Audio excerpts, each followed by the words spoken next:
CBC Sports presentation.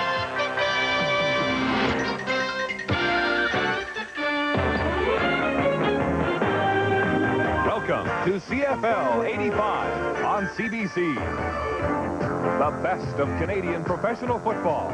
Presented by Carling O'Keefe Sports, bringing the sports world home to you. By Ford of Canada, where quality is more than a commitment, quality is job one. Petro-Canada, dealers and agents across Canada. Our energy is Canada. And now, for all the action, let's join our CBC Sports crew. In the distance, BC Place on the Falls Creek area of downtown Vancouver. Since its completion in June of 1983, this magnificent facility has been the site of many exciting CFL games and a Grey Cup. This afternoon, the top two teams in the West meet to decide the Western representative for the Grey Cup. The winner will head east to Montreal's Olympic Stadium 1 week from today to do battle with the Eastern Conference champion Hamilton Tiger Cats. The defending Grey Cup champion Winnipeg Blue Bombers, led by quarterback Tom Clements, have won 3 in a row under the dome. The BC Lions this year had the CFL's best record, 13 wins and 3 losses. 2 of those losses to the Winnipeg Blue Bombers in a home-and-home series back in October. So the stage is set for what is rapidly turning into a CFL West tradition. For the 3rd year in a row, British Columbia and Winnipeg in the final. Across the inlet, close to 60,000 fans are anxiously awaiting the start of what everyone expects will be one of the best played and most entertaining CFL games of the season. Working with me today, as usual, a man who made his mark as a coach and a man who made the Hall of Fame as a player. You know, Ron, as the fans can observe, BC Place is jammed to the rafters today, and I think crowd noise is going to be a factor. Well, Leo, I'm a believer in this. 2 good football teams and probably a great football game, the Western Final. You need it noisy, and what better place to have it than right here? Oh, that's for sure. And you know, the question on everyone's mind is, can the Lions win without the services of wide receiver Merv Fernandez? You know, back in 1983, they beat the Bombers and deserved the right to go against the Toronto Argonauts. The Argonauts hadn't won the Grey Cup in 31 years, but won that one. But in 1984 was a different year, Ron. Well, it sure was. The Lions had everything going for them in 83, but they come right back out to the Dome for the 1984 Western Final. Only this time, Tom Clements and the Winnipeg Blue Bombers got things going on their way, and in a big offensive performance, they went on and defeated the BC Lions 31-14, and they win the Grey Cup. So I think we're all set for probably one of the biggest games over the years, the Western Final. Joining us today again, Steve Armitage down on the sidelines, and if the noise isn't too bad, he's got a lot of things to say. What do you got down there, Steve? Ron, one of the big stories last week in the Eastern semifinal was the weather in Montreal. I guarantee you one thing. Under the dome here at BC Place Stadium, the weather will not be a factor. But the noise level could be. You know, the Ottawa Rough Riders discovered that 3 weeks ago, and Cal Murphy, when they lost here 2 years ago, was very, very critical of the noise level. And with 60,000 fans in attendance, it could very, very well be a factor here this afternoon. Right now, let's meet the players for the CFL's Western Final. Ladies and gentlemen, let's meet the starting defense for the Winnipeg Blue Bombers. Wearing number 75, starting nose tackle, Stan Mikowas.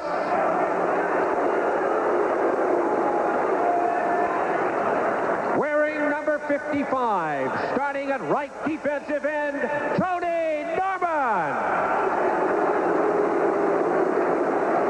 Wearing number 60, starting left defensive end, Hassan Abubakar. Wearing number 35, starting linebacker, Tyrone Jones.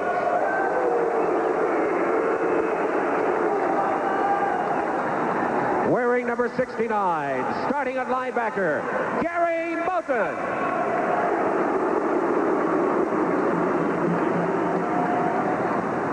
Wearing number 76, starting at linebacker, Darrell Patterson.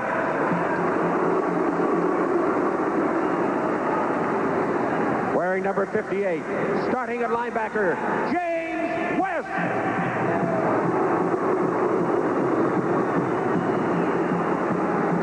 Wearing number 23, Starting at left cornerback, Roy Bennett.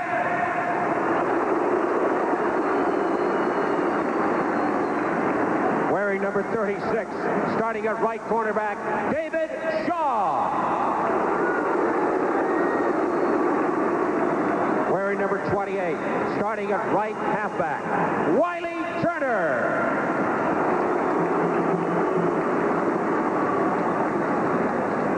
Wearing number 24, starting at left halfback, Ken Haley.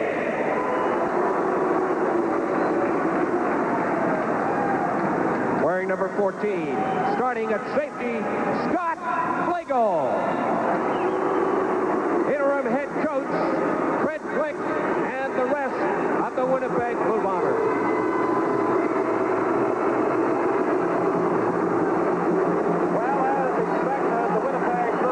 Aren't exactly greeted warmly by the 60,000 here at the stadium at BC Place. But rest assured, the British Columbia Lions will be. And now, let's meet the starting offensive lineup for the British Columbia Lions. Starting at center, wearing number 52, Al Wilson.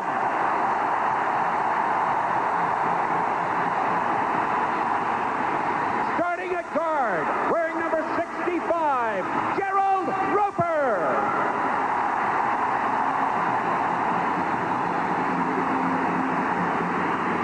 Starting at guard, wearing number 54, Glenn Leonard.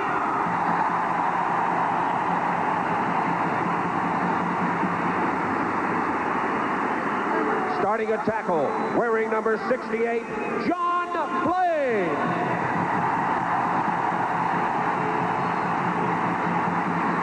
Starting at tackle, wearing number 61, Brian Illebrun.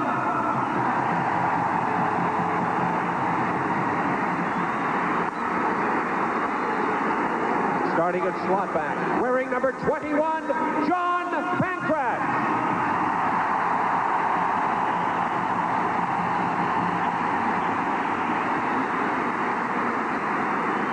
Starting at slot back, wearing number 16, Ron Robinson.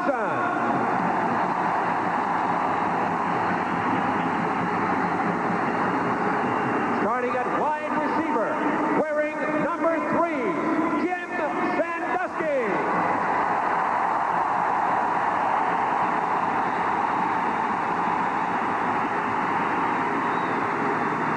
Starting at wide receiver, wearing number 8, Ned Armour.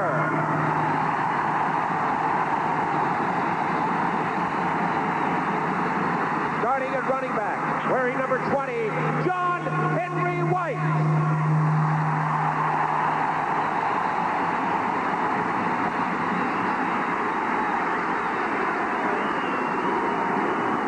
Starting at running back, wearing number 14, Freddie Sims.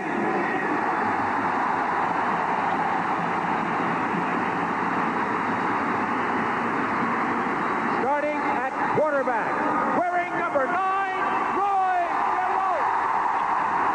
Head coach John Matthews and the rest of the BC Lions.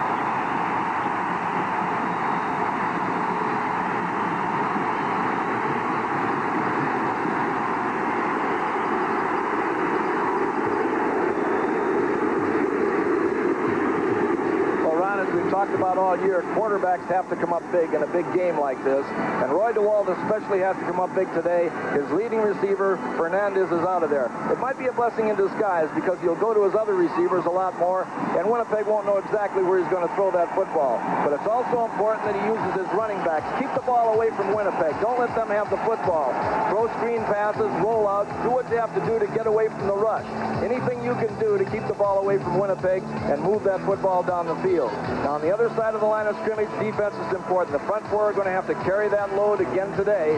And all three of those four guys that made the All-Star team, Nick Hebler is the only guy that hasn't made it, Ron. He's going to make the selectors wish they picked him. Well, if the BC Lions are going to win today, they better control the front seven of the Winnipeg Blue Bombers, and in particular, that set of linebackers. That is the key to the Winnipeg defense. And on that defensive linebacker front, they've got a one-man wrecking crew in Tyrone Jones, who's the Shenley nominee this year for the Defensive Player of the Year. He said it all the other night at the dinner when he just goes out and knocks people down and intimidates them. The other inside linebacker, Darrell Patterson, has 2 interceptions this year. One of them was on the goal line against the BC Lions right here under the dome that helped them win. And when you talk about offense, the man that's got to do the job is Tom Clements. He plays at such a high level all the time that people expect him to be unbeatable. Today he's going to have to be unbeatable because he's facing an awful good football team. Well, we're going to get another guy for the Grey Cup finalists next week in Montreal. Let's go back to Brian Williams and see some highlights of today's Eastern Final. Thank you, Ron. Good afternoon, everyone. Western Final coming right up. Here are those highlights, Ron. I know Hamilton was only 8-8 over the regular season. Look out for the Ticats next Sunday because this afternoon they destroyed Montreal by a score of 50-26.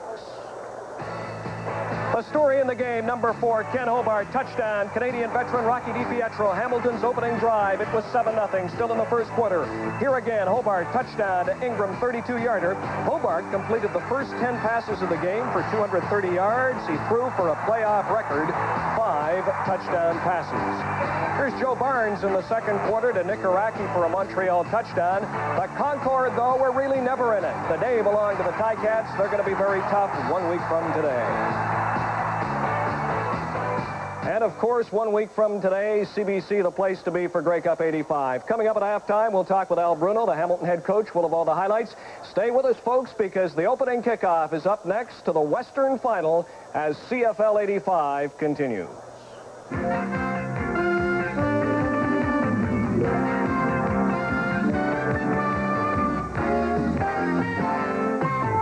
Winnipeg Blue Bombers mainly working on the special teams. That kickoff return of 16 yards. Well, as we said in the opening, Clements is expected to play so high in efficiency every game that I think people just don't realize the year he had this year for the Winnipeg Blue Bombers. We know they got a great set of receivers. Jeff Boyd got 76 on the year. That's great. Offensive line, Nick Vizcaya is the anchor up there. Shenley nominee, and what a good bunch. Well, the fans reacting early with that noise, trying to throw off the Bombers. There's the pitch on the reverse to James Murphy. What a call to start a ball game, and if the Winnipeg Blue Bombers attempted to silence the crowd, plays like that will definitely do it. Keith Gooch making the tackle, not before they got 22 yards. Boy, I like their style. That's a good way to start this thing right now. Well, what you want to see, what's this man? John Funk will pull and make the block to the outside, and that's the key. There you go, number 43 pulls with a man on his head, which is very unusual. And what a job, look at the alley for James Murphy.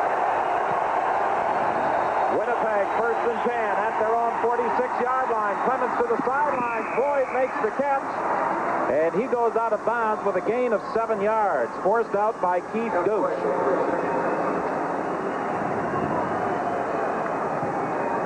As we mentioned before, the front four are going to have to carry the load. Nick Hepler, a very proud guy, the only one that didn't make the Western All-Stars. He'll be really out there today. They've got a veteran core of linebackers, a good core. Glenn Jackson has seen a lot of battles. In that secondary, Darnell Cash, he's the guy with all the speed, but they've got an extremely experienced bunch of guys, and they're ready to play. Penalty flag on the attempted draw play with Willard Reeves. It appeared as though Richard Nemeth may have jumped offside, and feelings are running high as there is some shoving going on following the whistle. And Jake Ireland is the man in charge of the officiating crew this afternoon, and he will sort this one out and indicate the procedure call against Winnipeg. Well, Don, one thing, the way this crowd is cheering and yelling and everything else, it brings things wet up my spine. Something up my spine. Anyhow, we'll talk just as soon as Jake gets done here. I'll finish this thing.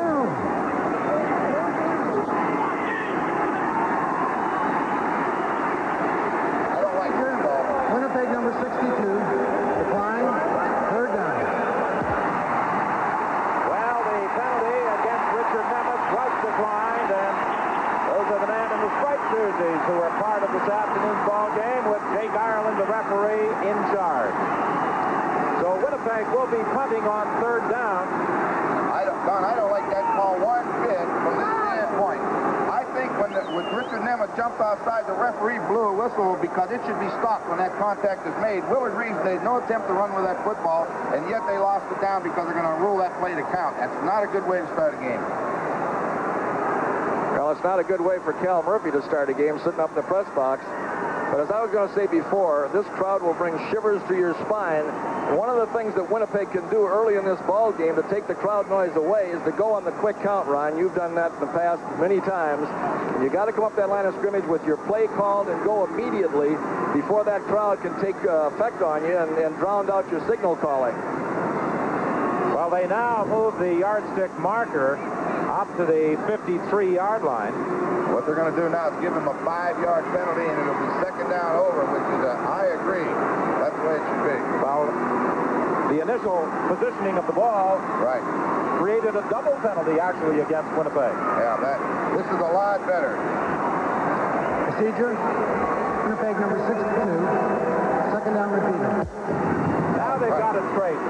They repeat the second down. And, Don, sometimes we forget in a big game like this that the officials are almost as nervous as these players out there.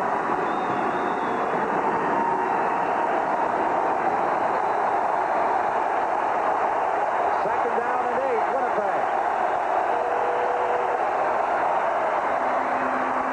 Clemens trying to set up the screen. Mike Gray got his hands up there to knock it down.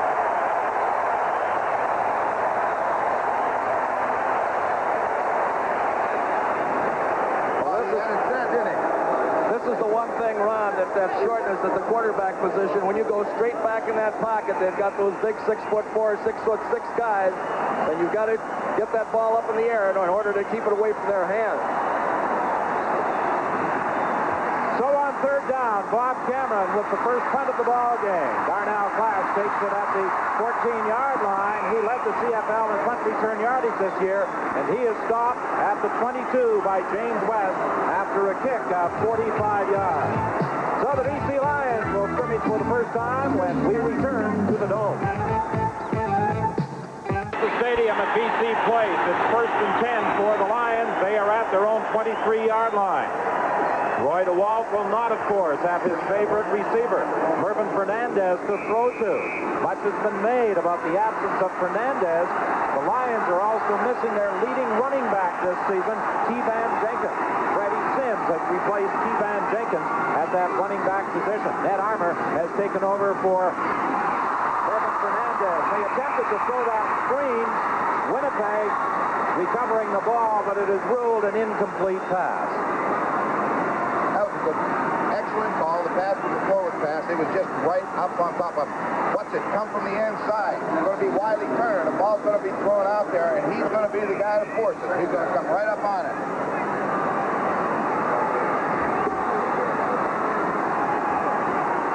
It will be second and 10, British Columbia. Ball is at the 23-yard line. No score in the ball game. We're in the first quarter.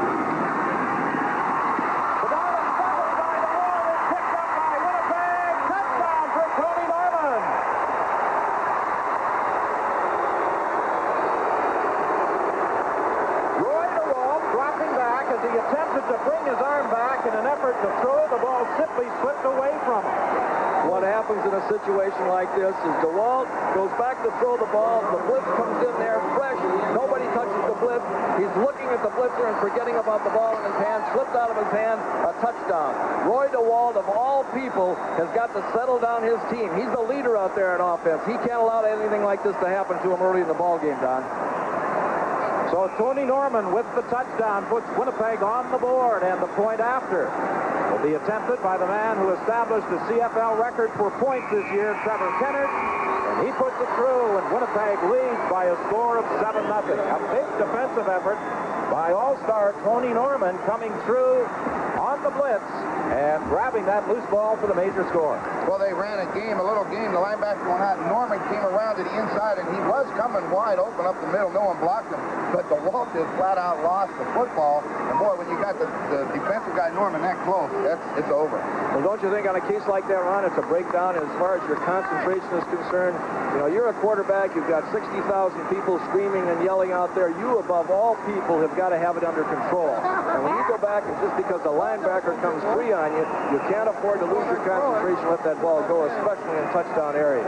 Well, the Blue Bombers congratulate Tony Norman at the Winnipeg bench, and we offer our congratulations to Al Bruno and the Hamilton Tiger Cats for winning the Eastern Championship this afternoon, 50-26 over the Montreal Condors. And we look forward to seeing the Ticats in next Sunday's Grey Cup game at Olympic Stadium in Montreal. And, of course, you'll see it all right here on CBC television. Boy, they paid their dues, Don. They've had a lot of criticism over the last couple of years, but they come back and they've done everything they had to do, and they didn't fluke their way into this Grey Cup. Boy, they fought their way into it, and with a convincing win over Montreal. Tyrone Jones hitting Darnell Clash on the kickoff return at the 13-yard line. Well, that's the man we talked about, Tyrone Jones. He's the only guy in the world that volunteers for special teams, and he did the job on the special teams right there.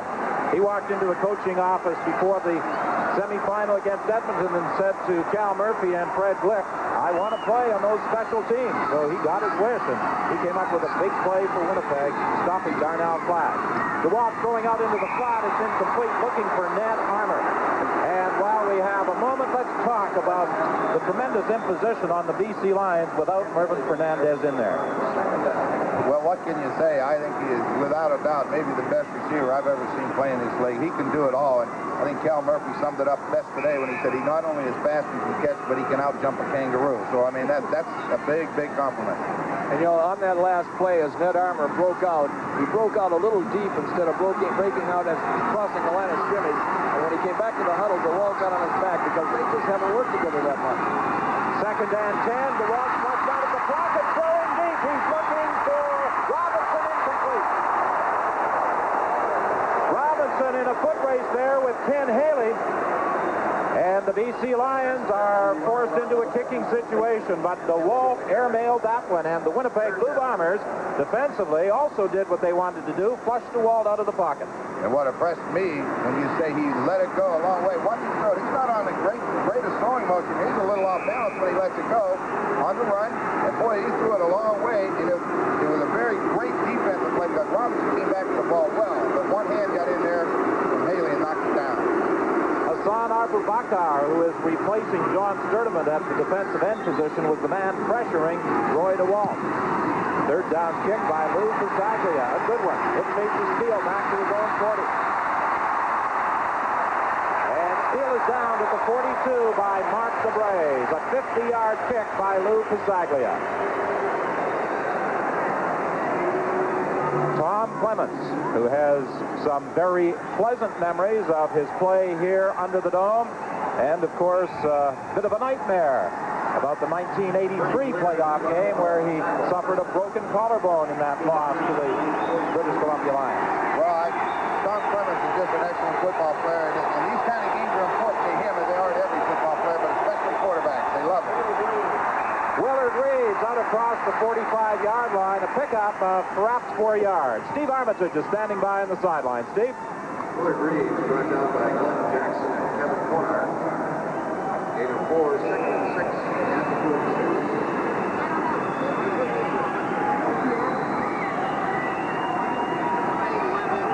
Well, Steve, obviously we have some microphone problems. We'll try and get back to you just a little later. It is 2nd and 6.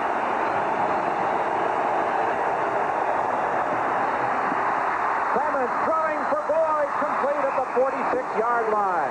He caught that in front of Keith Gooch, and he got that throw away just in the nick of time.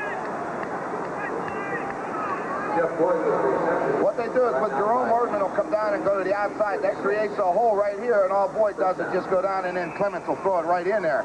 But Erdman goes to the outside. There goes the defensive back with him, and now Jeff Boyd goes deep, curl into the hole, and come back and catch the football. And that's what you got to do. A gain of 18. It is 1st and 10 Winnipeg at the BC 46. Winnipeg leads 7-0. Clements throwing to the sidelines. The catch is made by James Murphy, and he is taken out of bounds by Darnell Clash. Don, contrasting styles. You notice Tommy Clements, he's got a healthy respect for that front four of the BC Lions, and he's not staying in that pocket. He's rolling to the outside. He's taking 2 and 3 steps, sprint passes to the outside, getting away from that rush. Contrarily, on the other side of the ball, DeWalt is going straight back, and he's getting that rush right up in his face. He's got to start moving around, too. Well, as Tom Clements said, I don't don't have the size of a Roy DeWalt. I have to be mobile. I have to get out of there so I can see over some of those on-rushing defensive linemen. Draw play with Willard Reed. He is going to be stopped short of the first down by James Parker. Willard Reed is brought down by James Parker on Mike Gray. They are going to be about 1.5 yards, maybe even 2 yards short, so that prompts a decision at the Winnipeg bench to send out the field goal unit. You know, as you said, Ronnie, Tommy Clements has come up big in almost every big game that he's ever had to play. He's had a background of big games from the time that he had his collegiate background at the University of Notre Dame. And he's just a kid that gets up for the big games. Field goal attempt is wide. It will sail through the end zone, a single point, and Winnipeg moves in front by an 8-0 score. So Trevor Kennard misses on his first field goal attempt of the afternoon, but does come up with a single point, and will return after this message. Well, the grammar may not be particularly good, but that is certainly a fact. Covering Mervyn Fernandez has been a difficult assignment. Stopping Freddie Sims proved to be difficult for the Winnipeg Blue Bombers, as he picked up a first down with Wiley Turner finally bringing him down. Well, you're going to see this. This is what I referred to before the game. They've got to use their ground attack and these running backs, and they've got to keep the ball away from the Winnipeg Blue Bombers, have a little bit of success. I don't know what Roy DeWalt has to do to earn the respect of these fans, but he's had a great season and shouldn't be ashamed. Freddie Sims again. Sims tried to get outside. He's stopped at midfield by Gary Moten. That will be a pickup of 4, make it 2nd and 6. Actually, the Winnipeg Blue Bombers, in their preparation for this game, indicated that they were quite concerned about Freddie Sims. People were asking the Winnipeg coaching staff about preparing for Sims as opposed to Keevan Jenkins, and they have a great deal of respect for Sims. Well, he's a little stronger. He's bigger. He's about a 200-pounder. Keevan Jenkins is light and quick. Freddie can run over him. 2nd and 6, DC from the midfield stripe. They give it to Freddie Sims again. He'll be close to the first down. Finally stopped by Gary Moten. He bounced off a couple of would-be tacklers and fought for those additional yards. Well, this is what DeWalt needs. He needs some success on a couple of first downs. And I couldn't help but notice while he was introduced and 60,000 people cheered so loudly, he almost looked like, well, I know that if I throw an interception early in the ball game, that those cheers will go to boos. 5'10", 210-pound Freddie Sims out of Oklahoma is stopped a yard short of the first down, and the British Columbia Lions send out the punting team. Many in this capacity crowd felt that the Lions should have gambled on this 3rd and 1.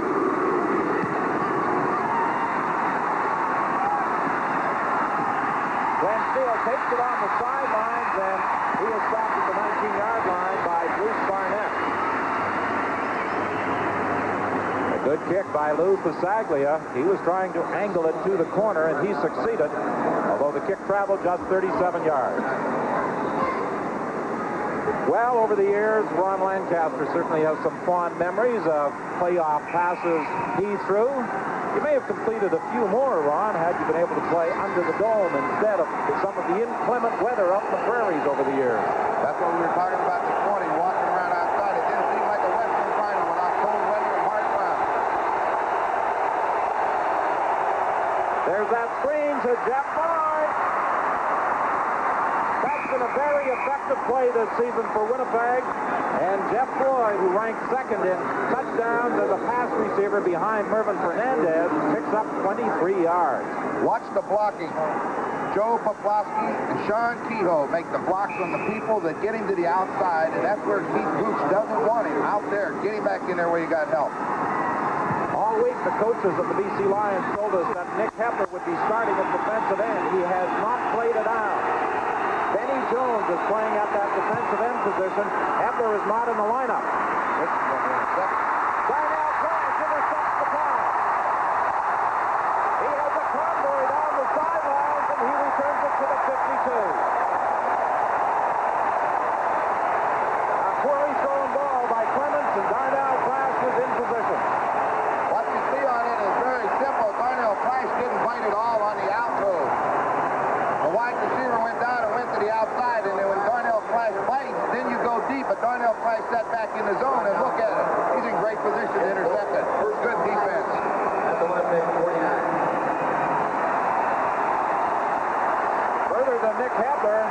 understand he may be in the coach's doghouse because word is that he missed a practice this week.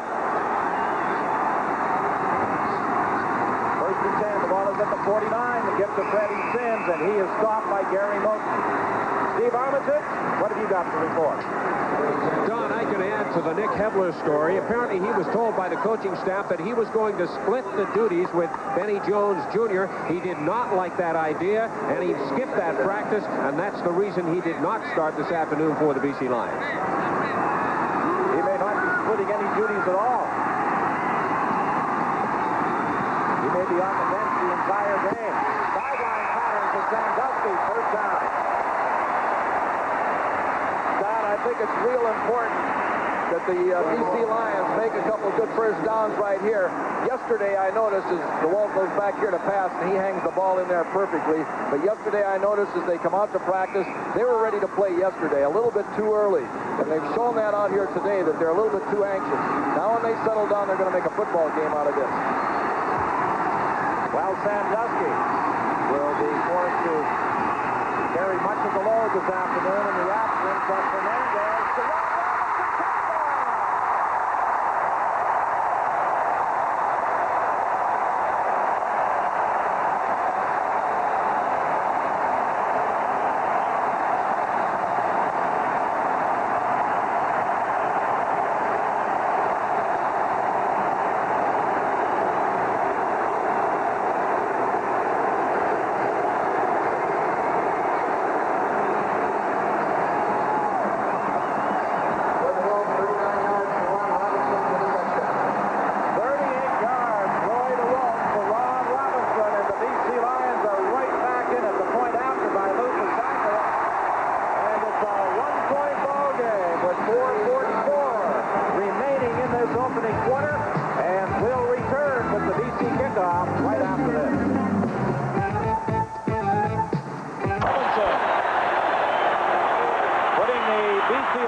Played in Calgary, Saskatchewan, and Montreal before coming to the BC Lions with a 38-yard touchdown pass. I was wondering how he got so wide open. Now, all he does is do this, and when Flagel goes here, but where are the linebackers?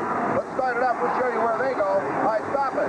Both inside linebackers are on a blitz. Look at the openings that Ron Robinson found. No wonder he was wide open. And DeWalt threw a string, a rope, right on the run, and Robinson got the speed, just cruises right by him. Great play by the Lions. First and 10, Winnipeg from the 23. The Bombers in front by a single point. Clements completing the pass to James Jerome Erdman. He got to the line of scrimmage and no further. We talked about the contribution of Mervyn Fernandez this year to the BC Lions. He caught 95 passes for 15 touchdowns. As a team, BC had 348 receptions for 33 touchdowns. So Mervyn Fernandez figured in better than a third of their passing total and in almost half of their touchdowns thrown. Incomplete. Clements was looking for Jeff Boyd, and he was under big pressure from James Parker. Boy, Tommy did an excellent job of averting that rush. You'll see him go back, and as the rush comes in there, one guy comes unblocked, and he just steps up inside of that pocket and gets rid of the ball, and he's just lucky that he got rid of the ball.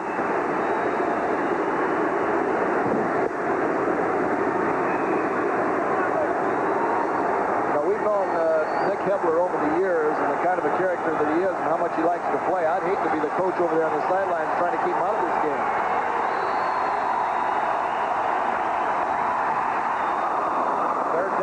By Bob Cameron. Darnell Clark takes it at his own 44-yard line, trying to get outside. What a job he has done this year on punt returns for the BC Lions. You know, Don, you could almost see that one coming. That ball was running to the right hash mark to Darnell Clark, and you could see those orange jerseys setting up to the wide side of the field, and it looked like he had a chance. And when I think it was Sean Kehoe missed the tackle on him right here, I thought for sure it's going to be a long one. They got those orange jerseys in great position. That's been his strength all year for the team. The ball is up to Winnipeg 51. A run back of 15 yards by Darnell Clash. The handoff to Freddie Sims, and he picks up a couple of yards. Hassan Abubakar is the man who brought him down. There's Darnell Clash, who this year just missed, bettering the league record for punt return yardage. Well, he's a good one. They put him back there by himself. And the thing is, you know, that so many kids was trying to kick away from him, but he managed to get that football anyway. Recommended to the BC Lions by an ex-member of this football club, Rocky Long. Incomplete. Scott Flagel was all over John Pancratz, and the BC Lions will be forced into a punting situation. Now, the thing you got to notice out here is that the BC Lions have gotten over their early game jitters, and they've settled down now. With the Winnipeg Blue Bombers, Don, they've been there. They've been to the big game. They've won the Grey Cup, and they didn't have that early jitter start. But right now, it looks like it's about even, and it's going to be a heck of a ball game. Exactly, it stands at his own 49-yard line. He'll try to angle this one out of bounds. It's taken by Glenn Steele. Now they're going to rule. Is it out of bounds? Yes, at the 1-yard line. A 48-yard kick by Lou Pasaglia, and he nailed that one perfectly, putting it out at the 1. Well, let's look at it. Steele knows he does a great thing. Gets in the end zone, makes the catch, but that referee is right there. That is a great kick. The referee spots it on the 1. A bad place to start. You know, I'm always a believer that first-place team has a 2-week layoff, and their first quarter is going to be sluggish. The Hamilton Tiger Cats proved that all around, and then they jumped on Montreal for 21 points or so. And boy, they played a great football game. That's a great team. Well, the Winnipeg Blue Bombers are definitely up against it, starting out from their own 1 on this first down play. And James Parker is there to halt the progress of Willard Reeves at the 5. It will be 2nd and 6 Winnipeg. Lou Pasaglia had a big article in the paper just yesterday morning showing his whole family. He's just had a pair of twins. He's got 2 children and twins now, so he's got 4 children. Quite a family. You know why he's kicking that ball.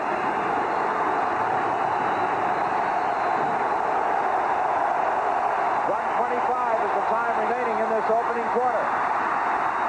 Clemens completes the pass, and the man on the receiving end is Joe Poplawski. The nominee is the outstanding Canadian player in the West. There's a penalty flag on the play. It will be brought back.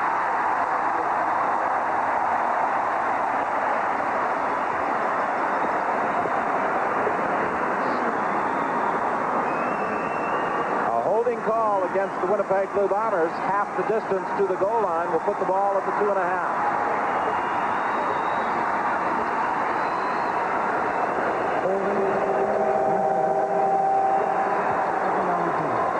I believe he said 29 as the violator, and that would be Jerome Erdman, the slot back.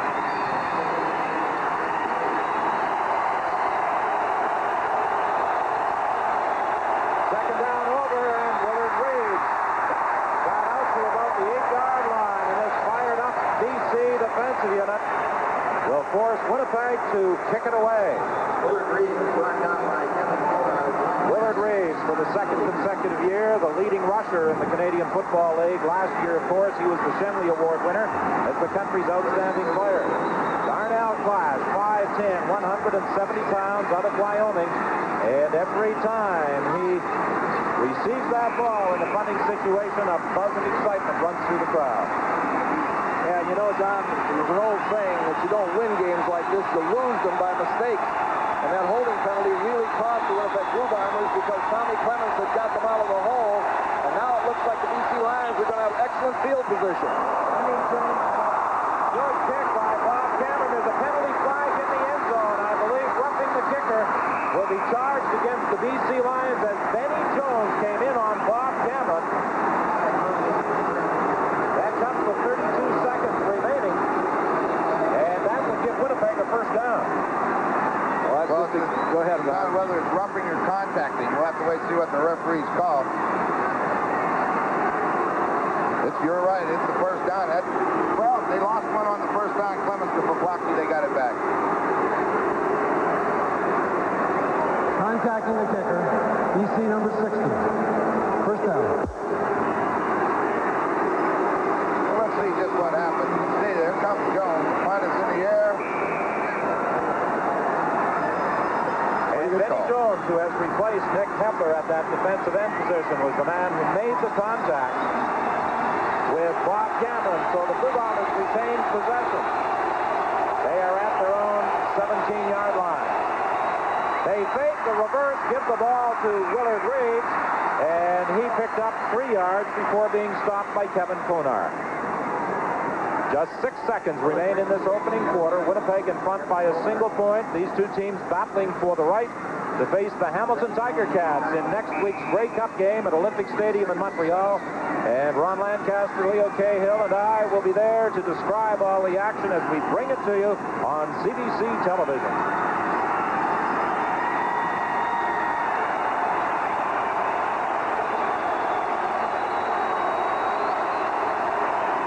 A fake on 2nd and 6. Clemens throws to the sidelines, and it's incomplete. Coming back was James Murphy, but Clemens underthrew him, and Winnipeg is now forced into a kicking situation, and that was the final play of the opening quarter.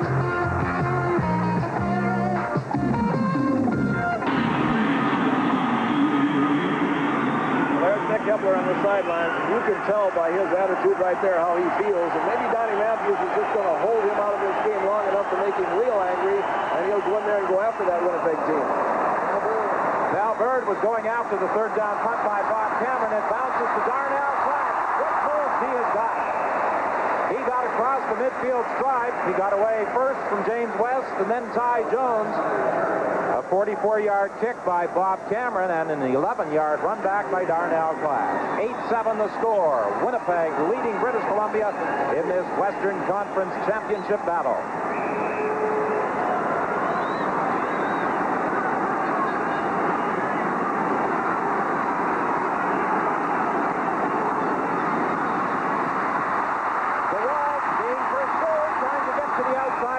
Out of bounds by Darrell Patterson with Tony Norman right behind the BC quarterback. He'll lose yards. DeWalt, who initially in his first couple of years in the Canadian Football League, impressed with his running ability, showed some pretty good speed there to get away from the linebackers. Those linebackers of the Winnipeg Blue Bombers have a lot of speed, and DeWalt can run. I immediately looked downfield, and Roy Bennett really was on Sandusky. He had him covered perfectly, so he had nowhere to throw. 2nd and 15. The handoff to Freddie Sims. They try to get him outside, but he got back to the original line of scrimmage and no further. The initial penetration was made by James West, and there is concern at the Blue Bomber bench with center John Bonk, the Shenley Award winner a year ago as the country's outstanding offensive lineman.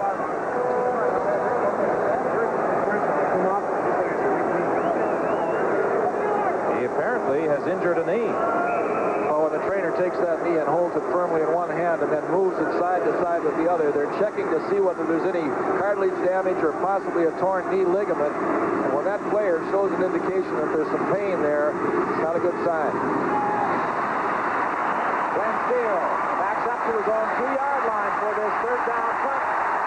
And there's a penalty flag on the play. It will be a clipping call against Ken Haley. And the Winnipeg Blue Bombers will be backed up to their own goal line when we return.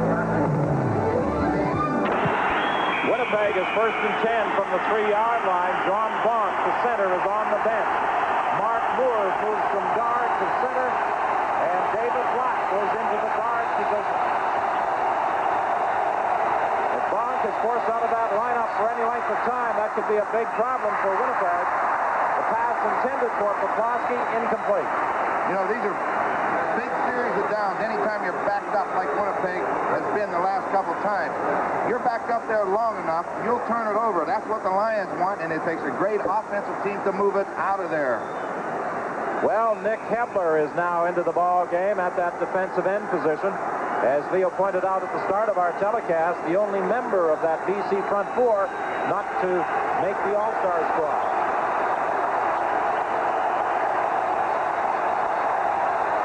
Second and 10. Clemens throws complete to Poplawski. Very close to a first down. Let's see where they spot it. It will be a first down at the 15. Boy, oh boy, Rod, is that a big first down.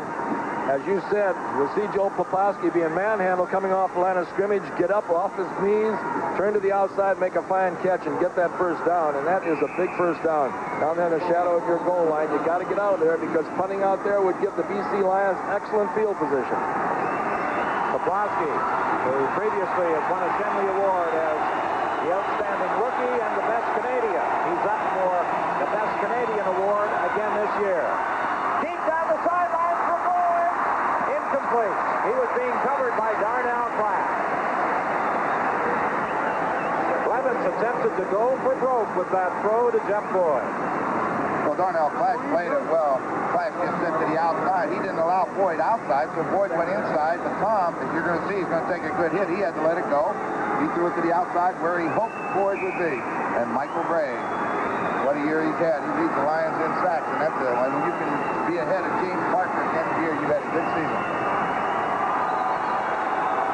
Well, Gray is the Western nominee as the Rookie of the Year in the Shenley balloting. We'll have those Shenley Awards for you on CBC television on Thursday night. Willard Reeves fought his way out to the 20-yard line, but he is 6 yards short of a first down, so Winnipeg is forced into a punting situation. Boy, I watched Nick Hebler on that play. He delivered a blow on the offensive blocker, tried to overcome the blocker by throwing him aside to get to the pass rush, then recognized the run, went to the inside, and made the play, just as well as you can play it. So maybe sitting him on the bench helped a little bit. 11:40 is the time remaining in this first half. Winnipeg clinging to a 1-point lead. Turnovers have led to both touchdowns. The fumble recovery by Tony Norman for a major score, and then the interception by Darnell Clapp that helped BC with a pass to Ron Robinson. Nelson Martin took that third down punt, and he was forced out of bounds at the 49-yard line. John Long having a tape job done to his knee by Ross Hodgkinson, the Bomber trainer, so that is an indication perhaps that Long will be returning. Yeah, they don't have the ice bag on it, so they're just going to strap it up, give him some more support on the outside of that knee with the tape. I think he will be back. First and 10, the ball is at the 48-yard line. For a loss back at the 51. Tyrone Jones was the first man through, and then Hassan Abubakar finished the job. Well, the ball back in the pocket. He's looking to his left. He gets the pressure from there, has to pull it down, and receiver's covered. And they come up on the backside, they dump him. That's what we said in the opening. You better control that front seven of the Bombers if you're going to beat them. He came to the Bombers via the Minnesota Vikings of the NFL, and today is replacing the injured John Sturdivant. By the way, at halftime, we will have Al Bruno, the head coach of the Hamilton Tiger Cats, joining Brian Williams to talk about his 50-26 victory today over the Montreal Concord. Ned Armour with a big first down to the 35 of Winnipeg.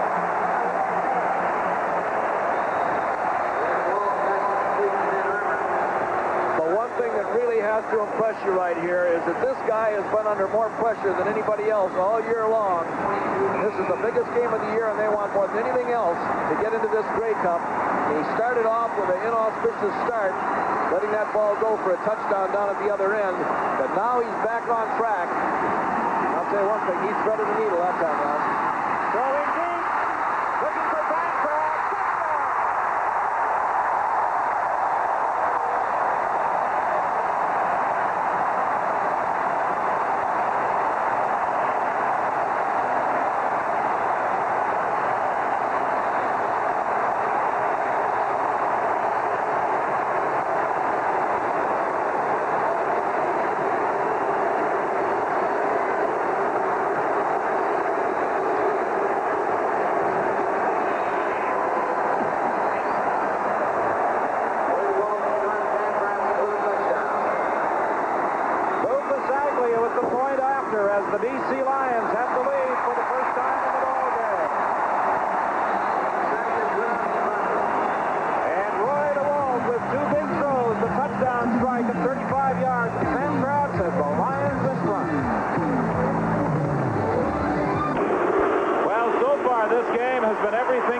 anticipated it would be. Willard Reeves on the kickoff return. And Reeves is stopped at the 24-yard line by Ryan Potter. Ned Armour set it up with a 22-yard gain on second down, and then Pancratz scored the touchdown. Nothing complicated. We said before, you got to give the quarterback time. Pancratz had one-on-one with Wiley Turner. Turner just couldn't find the football. As Pancratz is following, it goes right into his arm. Ned Armour, who played just one game this year for the Lions against the Toronto Argonauts, replacing Mervyn Fernandez in this Western Championship. That hit screen to James Murphy, getting to the outside, getting a couple of blocks for a first down. Once again, Don, Joe Poplawski's managing to block the defensive player of the Lions to the inside, and that's allowing the receiver to get outside. You can't do that. Steve, what have you got to report? Don, the story on John Blanc is simply this. It's an old injury, the one that he wears the knee brace on. He just took a knock on it. They have taped it up. He's back in the ballgame. He's fine. Well, when we saw Blanc being taped up, we anticipated that he would return. This is Sean Kehoe out to the 46-yard line, stopped by Kevin Konar. That will be very close to another first down. For Sean Kehoe had an outstanding playoff performance last year, the Grey Cup game against the Hamilton Tiger Cats. Hamilton has made it back for 85. Will Winnipeg provide the opposition again? I don't know who's going to be their opponent, but whoever it is, whenever these teams get to Montreal, better be ready, because that Hamilton Tiger Cat team is nothing like they were early in the year. They've done a great job. They're playing with confidence. Hobart has made it happen. As the old story goes, Hamilton is waiting. You betcha they're waiting. Early in the year, of course, there was some conjecture about Al Bruno as to whether or not he would be the first coach to be fired in this 1985 season. Al Bruno has his team in the Grey Cup game with a very strong second-half performance, and Al Bruno will join Brian Williams at halftime to discuss this afternoon's 50-26 win. There's the reverse with Jeff Boyd. Mel Bird is after him, and Mel Bird with his great speed perhaps prevented a big run by Jeff Boyd. There's also a penalty flag on the play. Well, I know tempers are going to flare in a game like this, but the thing that they've got to remember is that they can't afford to lose any decent personnel. As illustrated by Jake Ireland, the referee, a clipping call against Winnipeg.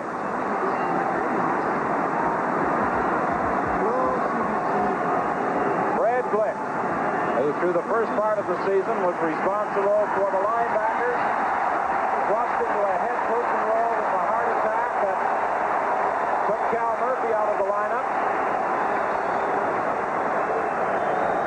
Clipping. Winnipeg number 21. First down repeated. The clipping call against James Murphy. It's first and 25 back at the 31-yard line. Where you don't want to be. Long yardage against the Lions. That defense is tough. In situations like this, they'll pin their ears back and go after you. Penalty flag. I believe Richard Nelson moved prior to the ball being snapped. It's deflected into the hands of James Murphy. But I think it's going to be called back regardless. It's going to be called back. I'm almost certain. Don, it looked to me like Richard Nemeth was offside, the left offensive tackle. And there is also an injured player. That's Larry Crawford down. He collided with Joe Poplawski when that ball deflected into the hands of James Murphy. While you watch the collision, Larry Crawford is just sitting back. He'll just sit back and wait like he should. Now he goes to the football. Watch the collision.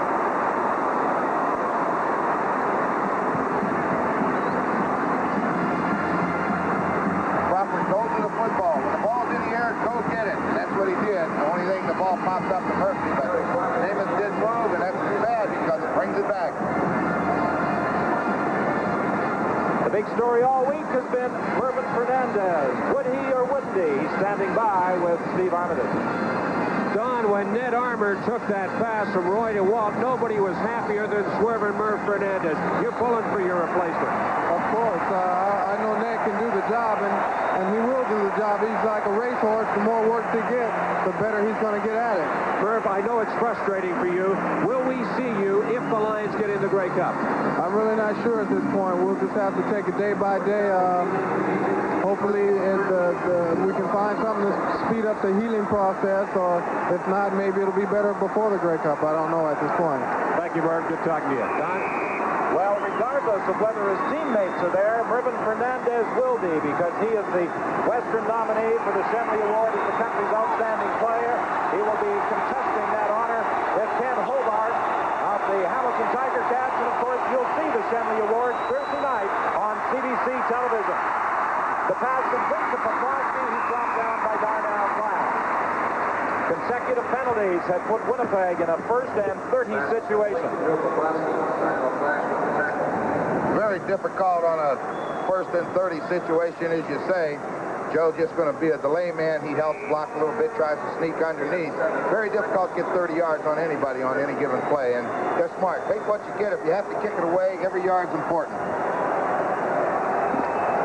From the University of Alberta, Joe Poplawski, picked up by Winnipeg when Tommy Scott signed with the Edmonton Eskimos. Poplawski, the receiver, wide open, first down, brought down by Mel Bird. All left. Go ahead, Leo. I was going to say, Ron, is all afternoon they've been throwing that hitch pass to the outside, and that time they set up the hitch pass, but Poplawski, instead of blocking like he normally has done, he faked the block and went right downfield. Tommy pumped to that outside guy and then laid it right up to him. Just a perfectly executed play. Yeah, he went right at Keith Gooch like he was going to block him, Right. and just turned downfield, and then Gooch bought it and come up, and he was open behind him. Absolutely. 6:22 is the time remaining in the half. Winnipeg first and 10 from the 52-yard line. James Murphy overthrown by Tom Clements.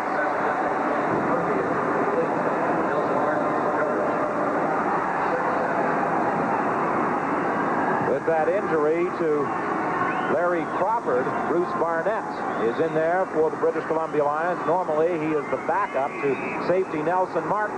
Martin moves to a halfback position, replacing Crawford, with Barnett going to safety. Roy DeWalt, who had his best season in the Canadian Football League. 4 passes attempted, completed, yardage, touchdowns, but not an all-star. Deep down the sideline, Poplawski has got it. Joe Poplawski, who has a history of coming up big in the important games, makes a tremendous catch for 32 yards in front of Mel Bird. Well, it's a great move by Poplawski. It's a little play-action fake off the counter. I'll fake the read. Now, Joe goes down and breaks to the outside. Boyd comes inside, and then Poplawski goes right up the sideline. Makes a great catch. If he can get on, if he can get hold of it, he'll bring it down. He doesn't drop very many. You know, over the years, there's been some guys like Poplawski. I'm thinking of Tony Gabriel and some other people, not blessed with tremendous speed, but had the amazing ability of getting open. That's what that guy can do. But one thing beyond that, he can catch the football when he gets open. First and 10, Winnipeg. They are at the 16-yard line. Murphy incomplete. He was being covered by Darnell Clash, and it almost appeared as though Murphy stumbled at about the 5-yard line. I think he did. He started to go down and he run that quick post or slant, whatever you want to call it, and I think he missed the step and stumbled. And Clash let him get to the inside, too, Ron, which is a mortal sin down there. And he had a step on him. Second and 10, Winnipeg at the 16 of BC. 14-8, the Lions lead the Blue Bombers in this Western Final. The winner will face Hamilton in the Grey Cup game next Sunday. We'll have it all for you on CBC television. Clements throwing into the end zone. Touchdown! James Murphy came across to make the catch. I think it was intended for Joe Poplawski. Poplawski was sent flying just in across the goal line, and when the intended receiver and the defender went down, James Murphy came scooting in behind the play to make the catch. Well, you know what they say, there's an old saying, it's better to be lucky than good, and I agree. Watch, he's going to be looking at Poplawski's where he throws the football, just threw it, and then Murphy comes out of nowhere.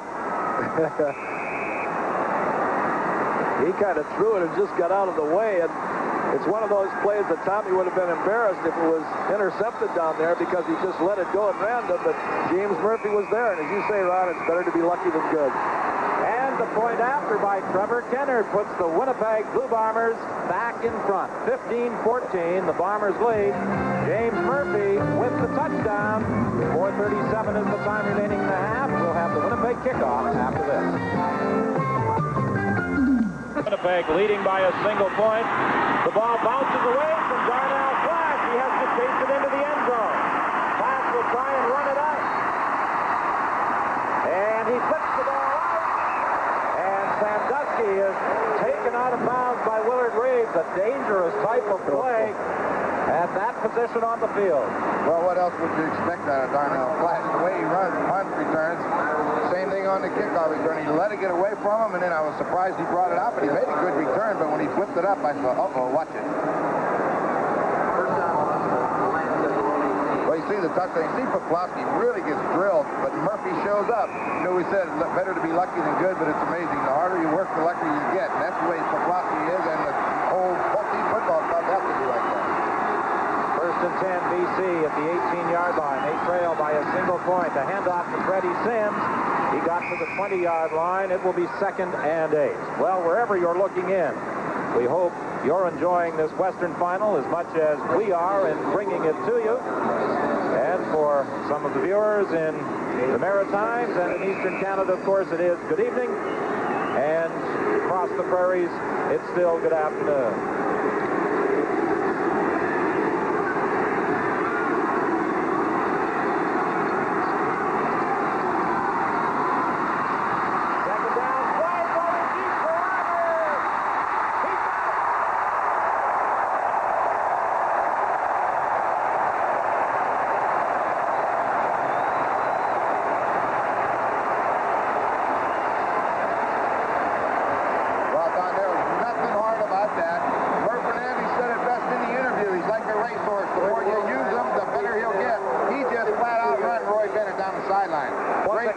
Concentration.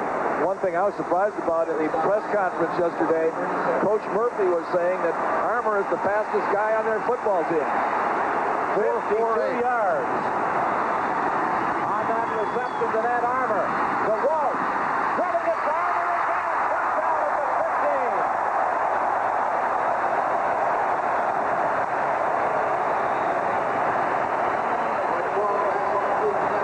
And the way Armour has performed in this championship game, you wonder how effective the Lions may have been during the regular season if they had both Armour and Fernandez. We'll be back right after this.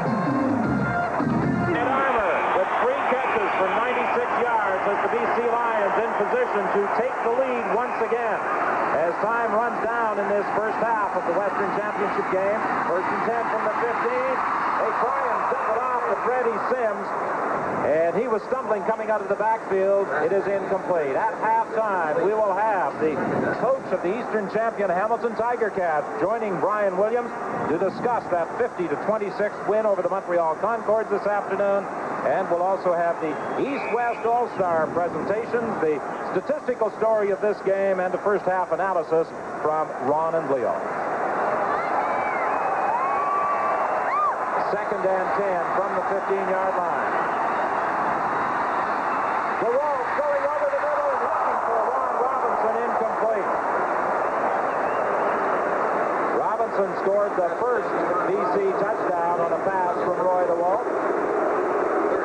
And that means on 3rd and 10, Lou Pasaglia comes into the ball game. Roy DeWalt, when he let that ball go, he knew he was a little bit off target, and as he lay it on his back there, he just grabbed his helmet in anguish because he knew that he had Robinson open on that post pattern, and it was just a matter of getting it to him.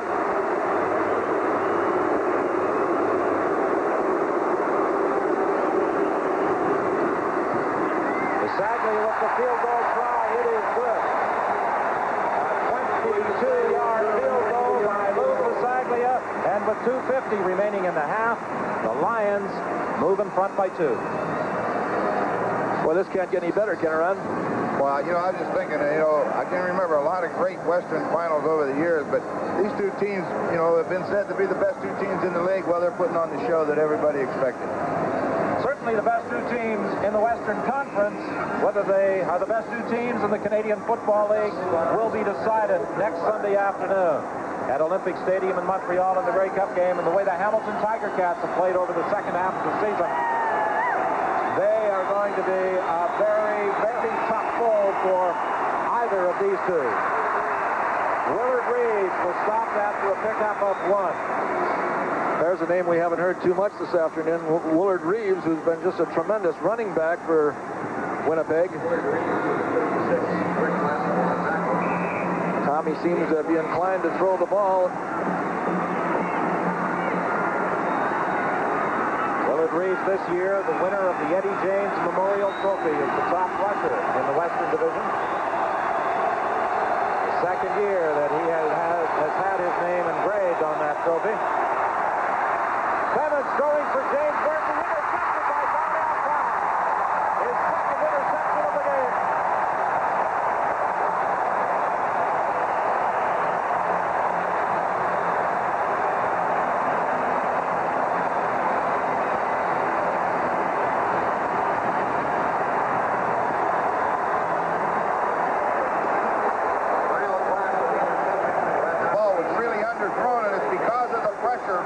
He steps to throw. Anytime you're going to throw the football and you got those guys coming, you just don't get enough on it. And you can see by the throw, very poorly thrown football, underthrown. The Lions now from the 54, first and 10, 2:20 is the time left in this first half. DeWalt fakes that, hits screen, comes back to the other side, incomplete, looking for Sandusky. Darnell Glass with 2 interceptions. Some sparkling punt return work, and very definitely a candidate for our Carling O'Keefe Defensive Game Star Award. Well, I would say so. He's doing about everything you can ask him to do out there today. He's been a very steady performer all year, so you expect him the same today. Well, one thing that we've seen, Don, since Fernandez is not in there, Pancrat's cut a touchdown pass, Robinson a touchdown pass, Ned Armour's made a great contribution. I think that was the first pass thrown to Sandusky, but he's spreading it around. Second and 10. Winnipeg throwing blitz. They got it. The ball is caught. And who's got it? Stan Nicholas has it. Winnipeg will take over the second time that the ball has been jarred away from Roy DeWalt. The first time Winnipeg scored a touchdown on the recovery by Tony Norman. That time Stan Nicholas was there after it was deflected by a number of people. Stan and Don Matthews are taking a look at the screen, the replay screen inside the stadium. Last year, turnovers killed the Lions against the Blue Bombers in the championship game. History may have a way of repeating itself. Turnover will get you in any football game, but again, it was a pressure by the front seven, and particularly the linebacker. There's the pitch to James Murphy on the reverse. Larry Crawford slowed him up, and then Darnell Class came in to finish the job. Boy, Larry Crawford played that about as well as you can play it. He had a blocker on him in the open field. He shed the blocker, stayed to the outside, and made sure that he got that guy turned back to the inside where the traffic was coming from, and just did his job. Good to see him back in the ball game, too, because in the event that he did get hurt, he's the only guy that can go in there and play that cornerback position if one of those cornerbacks get hurt. So he's very valuable to that defense. 1:49 is the time remaining in the half. It's second and 4. Clemens almost intercepted. Kevin Konar deflected that ball, intended, I believe, for Joe Poposky. And it almost went into the hands of Darnell Clash for the third time. This was another one of those I wasn't really sure who he was throwing it to, because you see Poplawski to the inside, and that goes through him, and Jeff Boyd's about 5 yards behind him, also turned to the inside. Winnipeg will try and regain the lead with a Trevor Kennard field goal attempt from 34 yards out.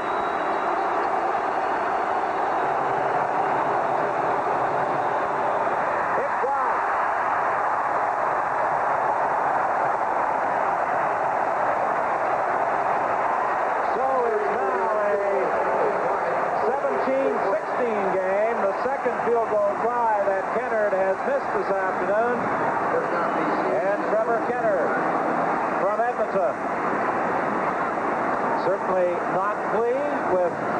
kicking prowess so far, but providing encouragement. Other members of that Winnipeg Football Club and the coaching staff. You can see how badly he feels, and when he went to the sideline, it was a real good thing that Glick did to him, acting head coach Fred Glick. He would come over and give him a little pat and said, "You'll get the next one." And that means an awful lot to a kid who just missed the field goal. First and 10 from the 35. There's the draw play with Freddie Sims. He broke one tackle and is thrown out of bounds at the 39 by Ken Haley. Freddie Sims knocked the touch at the 39, being forward, 2nd and 6.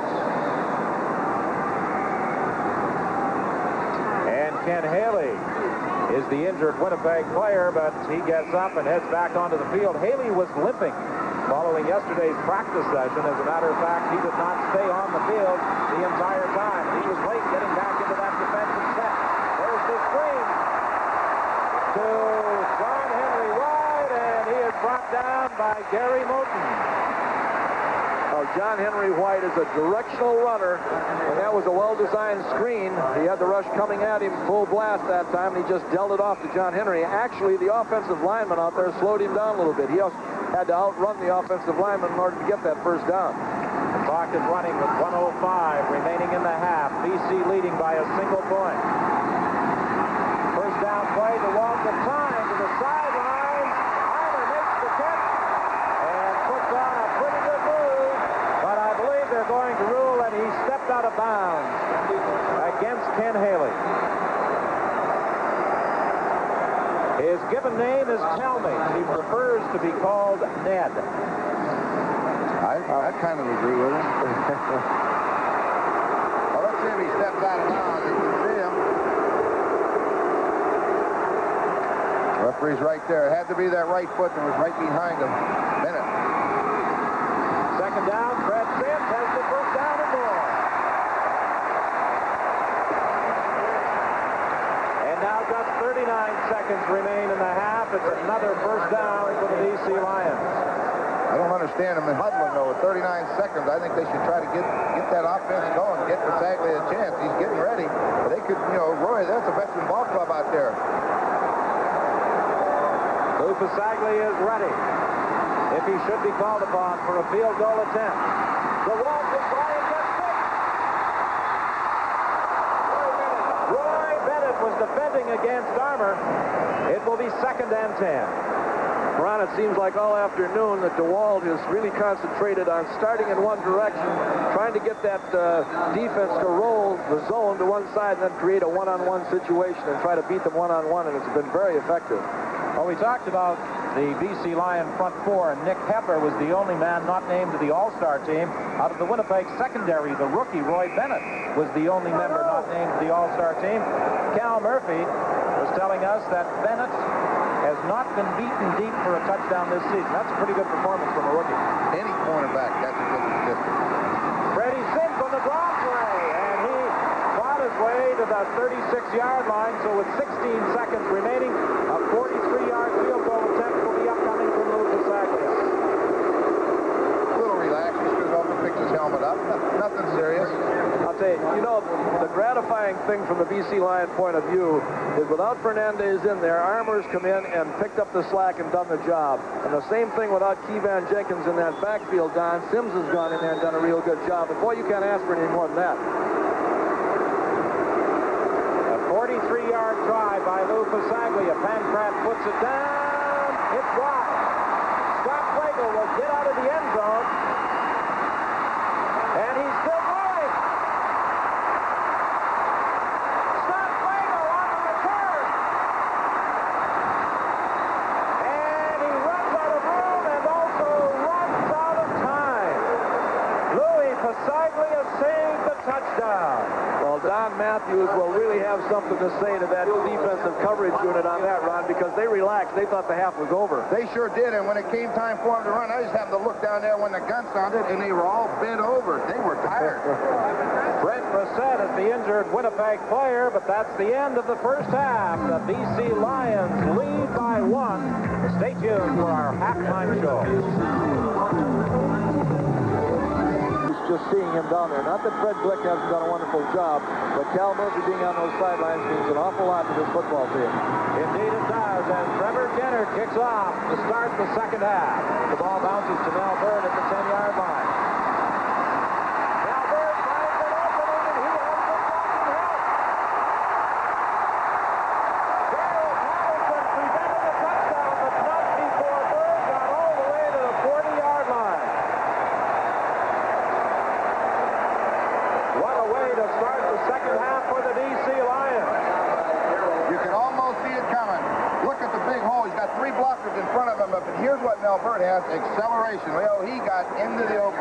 You know what he did, Ron? He turned to the outside, got the defense starting at the outside, and then, as we say, go back against the grain, get them going one direction and run against the grain, and boy, he did that so well.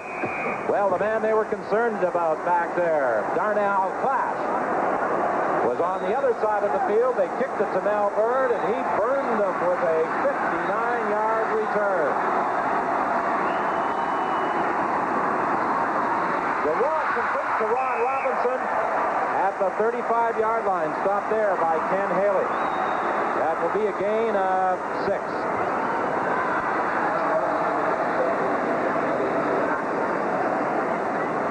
Second and 4. Roy DeWalt. Just an outstanding year for the British Columbia Lions.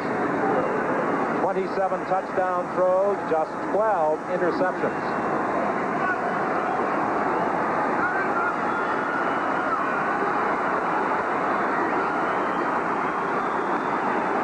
Handoff to Freddie Sims. Will he get the first down? It will be close. He was stopped by Darryl Patterson. You know, we talked about the health of Cal Murphy and the fact he suffered a heart attack. On the other side of the field, Don Matthews, throughout much of the season, was fighting a virus that saw him lose a lot of weight.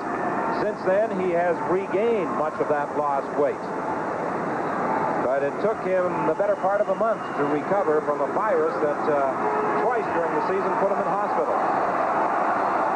It's decision time right now for Matthews. He's third down and almost a yard. Let's see what he does. Looks like he said, go get it. He said, go get it, and I'm all for him on this. You know, there'll be a lot of criticism if he doesn't make this. Well, he says at this stage of the ball game, let's give those guys a chance to assert themselves. Well, remember, they're with him winter time. The third down gamble by the BC Lions. They give it to Freddie Sims. Did he make it? Stan McCallus, the nose guard, may have straightened him up, but let's see whether or not his forward progress carried beyond the 30-yard line. They are calling for another measurement. The placement of the ball here is critical. It sure is. I thought he had a little bit more, but boy, it's going to be a close one. I think he got it by just a little bit. Any portion of that football, and they have it by the length of the football. And a sigh of relief from the part of Don Matthews. A little bit surprised they handed it off so deep, but it's a good thing he's a strong runner at 210 pounds because he needed every bit of it. First and 10 for the Lions. They lead by a single point. Play just underway here in the second half. The walk to the sideline, and Ned Armour makes another big catch in front of Roy Bennett. Boy, Don, as you pointed out, if he has played this well all season, had he been in there, he on one side, Fernandez on the other side, Pankratz and Robinson in the slots. Wow. Nothing complicated, just straight back in the pocket and lets it go. And Armour just reaches up with the hands. I tell you, they tell me he drops footballs, but when you've got hands like that, you're not going to drop too many. Winnipeg making a defensive change. Robinson and Vernon Paul, 2 backup linebackers, come in. David Shaw and Wiley Turner come out. The walk to the sidelines is also a penalty flag. Pankratz takes it out of bounds for a first down, and a call against Winnipeg for interference.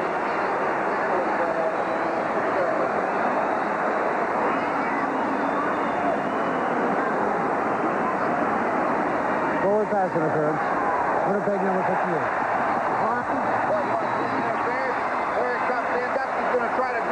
James West is the guy just going to grab hold of him. Watch him. He comes off. West just grabbed him right there. He will not let him by, and he got really upset. And he goes right to the official, but the flag had been thrown before that. From the 13-yard first and 10. The wall to Sandusky. He is taken out of bounds by David Shaw. And Herbert Fernandez applauds the effort of his teammates. Well, I don't think anyone will ever say that having Fernandez out of a ball game is going to help a team, but look how he's spread out his receivers today and thrown to all of them, and as a result, he's getting big production out of each one, and I don't think that Winnipeg has any handle on where he's going to throw the ball. The ball is at the Winnipeg 3.5. Jim Sandusky, who really came into his own this year after struggling last year as a receiver. Well, the nice thing about this is he's only got about a yard to get a first down. The wall keeps, and he does have the first down. Well, I'd like to see a play-action pass right there, Ron. Well, I don't know. You know me, Leo. I'll gamble with a bet something, but you're sitting there and you're looking at a 17-16 lead. Let's see if we can power this thing into the end zone. 2 yards away from the goal line. First and goal, you got 3 shots at it. Well, Winnipeg is making an adjustment defensively. They now send out Robinson, Paul, and Richard Nemeth. And coming out, James West, Wiley Turner, and David Shaw.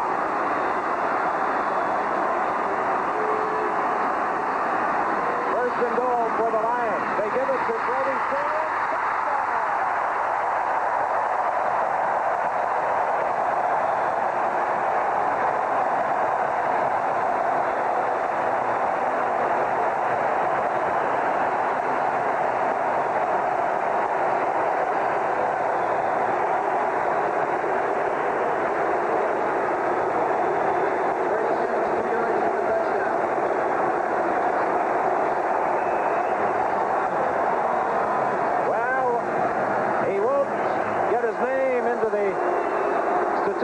Story on that touchdown, but Val Bird is the man who set it up with the kickoff return.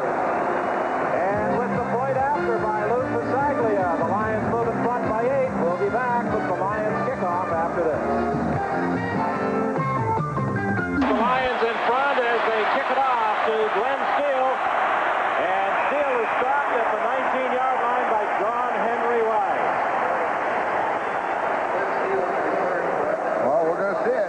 Just off tackle. Great job of blocking. John Henry White took on Darrell Patterson, the linebacker, and he gets the standoff. And that's all you want. Let that power back do the rest. Boy, he's a great position blocker. All he does is use his body, as you say, Ron, to shield that inside hole there. Give that Sims just enough room to squeeze by. Cal Murphy, the head coach of the Winnipeg Blue Bombers, who was moved from the press box down to the sideline for this second half. Off to Willard Reed. No room. Stopped by Glenn Jackson.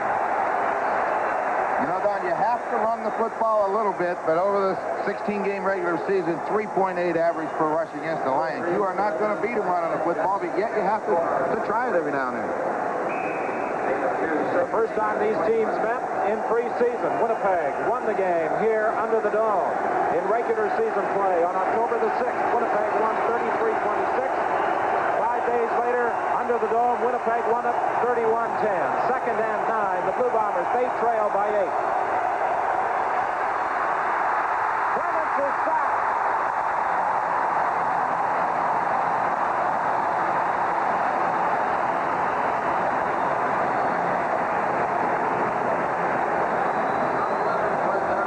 Mike Gray, the outstanding rookie defensive tackle of the BC Lions, sacking quarterback Tom Clements.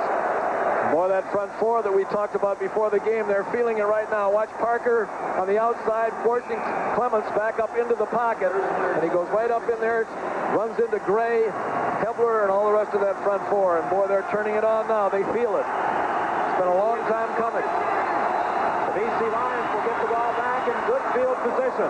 Bob Cameron's third down kick. Class takes it at the 45, trying to get to the outside.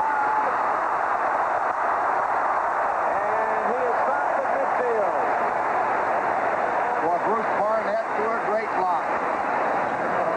Backed up defensive back, come downfield on that wall for Clash, and I think he flattened his old teammate. Cal Murphy upset with what he felt was a clip on the return. See if there was a clip. I think he might be right. Well, Carlos Jones was missed completely. A little bit farther up was Bruce Barnett and leveled Glenn Steele. That may have been the one that was a great hit. Ball is out to 54 of Winnipeg. First and 10, the Lions. They lead 24-16. Complete to Ron Robinson. Robinson is stopped by Roy Bennett at the 49. Darnell Clash, an 11-yard run back on that last punt. He has returned 4 for 42 yards so far this afternoon. In addition, he's made 2 interceptions. Not a bad day's work in this Western Championship. I was going to say, it's a great start.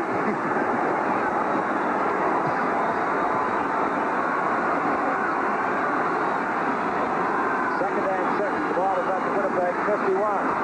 Throwing deep for deflected jump at the final moment by Roy Bennett. It looked as though the rookie may have been beat, but the Jackson State product recovered to tip it away. It'll never be any closer than that. Just at the last moment, it was almost instinct because he didn't see the ball until he turned, and that hand just came right up and deflected it. Well, that's Bennett's style. He covers with his back to the quarterback. Well, a lot of good corners feel that if they'll get on your hip as you're running downfield, when you look for the ball, they'll look for the ball. And that's what he does. He does it well. We saw 2 touchdown passes today by cornerbacks who turned their back on the ball, though. Hard to locate it. Bad snap, but a booming punt by Lou Pasaglia. Winnipeg concedes the single point.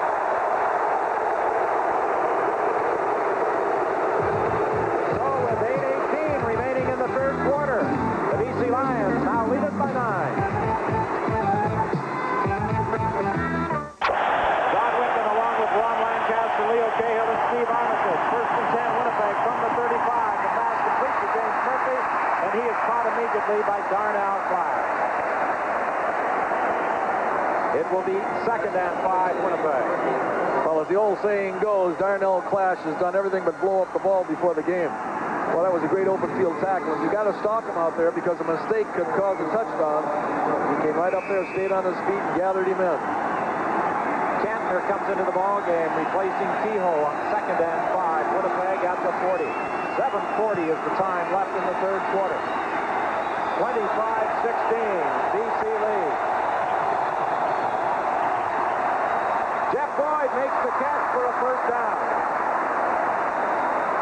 The ball popped away as he hit the turf, but they ruled that the play had been whistled down.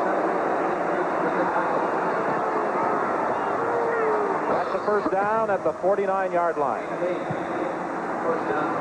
going to see Jeff Boyd just, Clements sprints to his right, throws back, and watch Jeff Boyd just reach out with his hands, makes the catch, then the ball comes loose. BC Lions were arguing for either a fumble or incompletion, but they didn't get it. Winnipeg, first and 10. Clements to the sidelines. It's intercepted. This will go for 6. Keith Booth to the end zone, but there's a penalty flag at the line of scrimmage.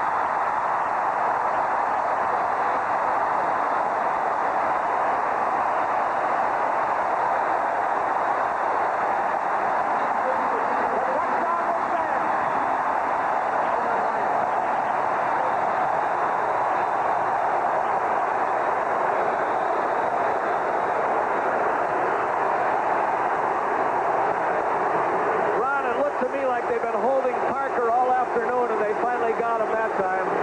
Parker took the inside charge, and Tom Clements wanted to throw a quick out, and he couldn't do it.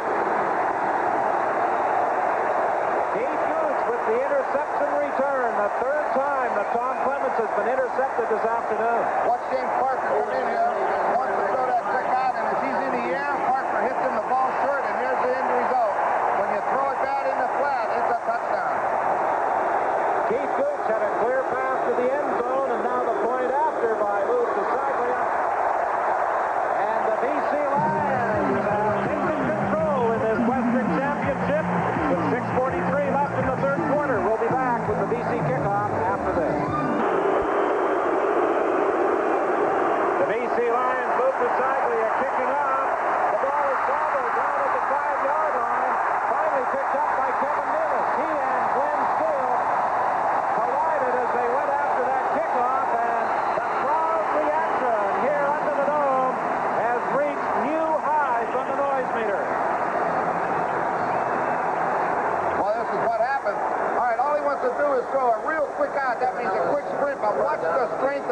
Parker as he hits him when he's in the air.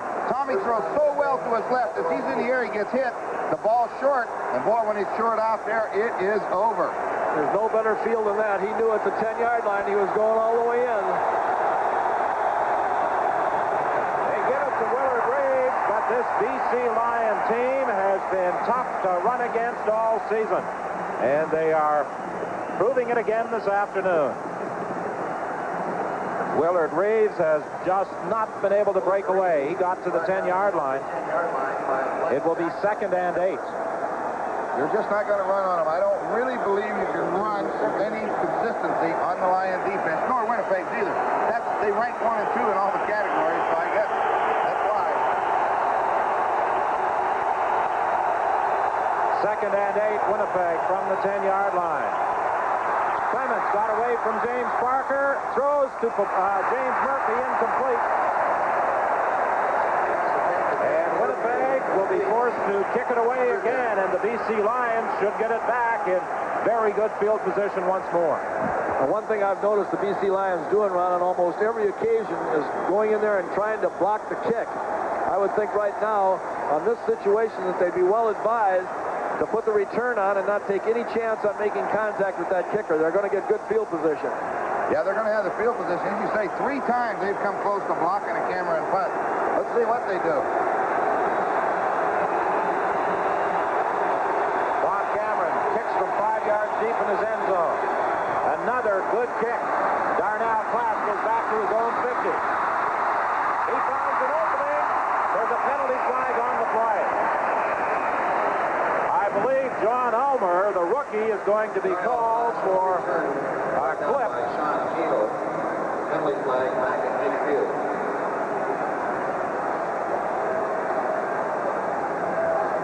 All right, you're going to see. It's going to be right here. Here it is. Watch. He just pushes him a little bit in the back, and that's what they called. Oh, boy. Illegal block. BC number 12. First down. Well, it was Barnett. Ulmer was involved in the play as well over on the other side. I thought it was Ulmer, but obviously they detected Barnett. That takes the ball back to the 43. Sandusky attempts the pass. Quickly. All the way to the 27.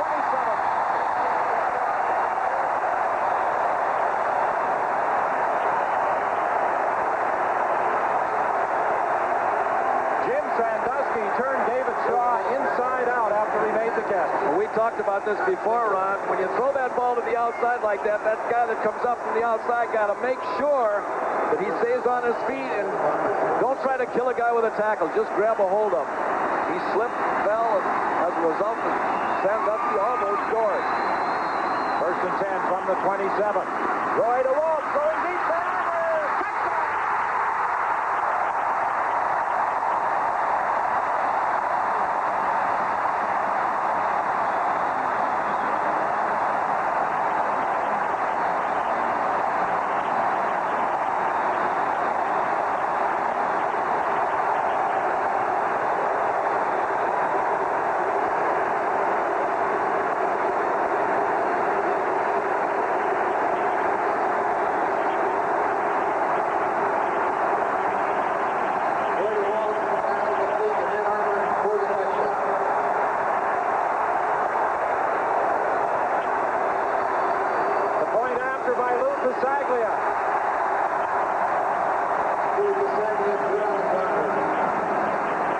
And those great up travel plans of some of the folks in Winnipeg may have to be put on hold.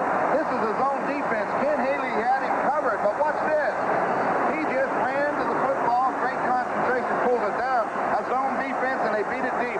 See, that back is turned to the passer, and when he turned to locate the football, he lost it, and Ned Armour ran under it.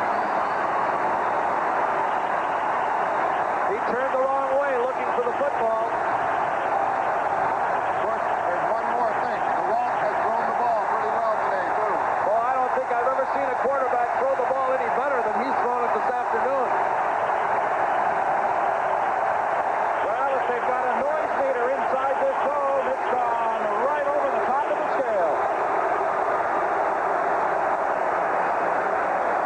This is Glenn Steele on this kickoff return. He finds a hole and gets it out to the 34-yard line. Stopped there by John Ulmer. That's the best position Winnipeg has had on a kickoff return. 22 unanswered points so far in this third quarter for the BC Lions, and we still have 4 minutes and 26 seconds to play. I've been looking down at the Winnipeg bench watching for number 12 to start warming up, because they have got to get it going now. You got to try anything at this stage of the game, because it's becoming a blowout. These Lions are flying.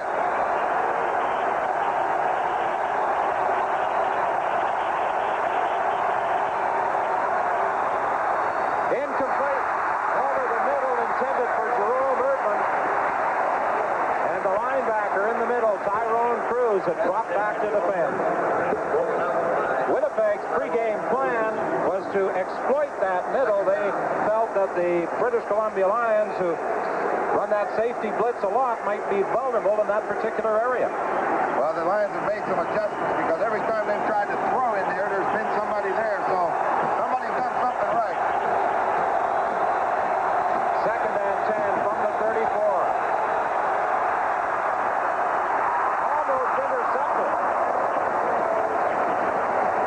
Tyrone Cruz had taken that deep drop again against Joe Poplawski. Well, you know, the other night when we were at that awards banquet, as we see Tommy coming off the field a little disgruntled, we were at an awards banquet the other night for the Western All-Stars, and when Fernandez got up there, he wanted to thank Adam Rita, the offensive coordinator for this football team, for all the work that he's put into this team, and he certainly has a great game plan today. I wouldn't be surprised that if on the next offensive series, the Blue Bombers, as Ron Lancaster suggested, make a quarterbacking switch with John Hufnagel replacing Tom Clements. What's your first clue? The third down punt by Bob Cameron bounces to Darnell Clash, and Clash fumbles the football in front.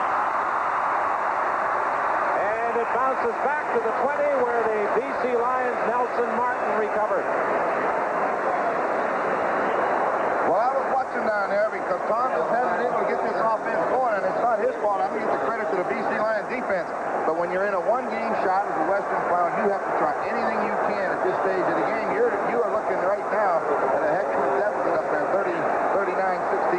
I don't know if it's going to do any good. It probably won't, but you've got to try it. Well, John Hufnagel on a couple of occasions this year has come off the bench. You'll recall one of the exciting games of the year early in the season against the Toronto Argonauts, where he directed Winnipeg to victory in the final quarter. He almost pulled one out against the Edmonton Eskimos, a game that was televised on the CBC network. Freddie Sims, the ball carrier, picks up a couple of yards. I think Tommy Clements would be the first guy to agree that in a time like this, maybe a change is necessary. It's like that quarterback that got taken out of a football game that had been a great star and came to the sidelines and didn't go back in the game because he wasn't productive. After the game, the press all got to him and he said, "What do you think of the coach's choice of taking you out of the ball game?" He said, "I thought that was a hell of a move." Second down play. No question about taking Roy DeWalt out. He's performed brilliantly this afternoon. He won't get the first down. Darrell Patterson, the middle linebacker, came over to make the tackle.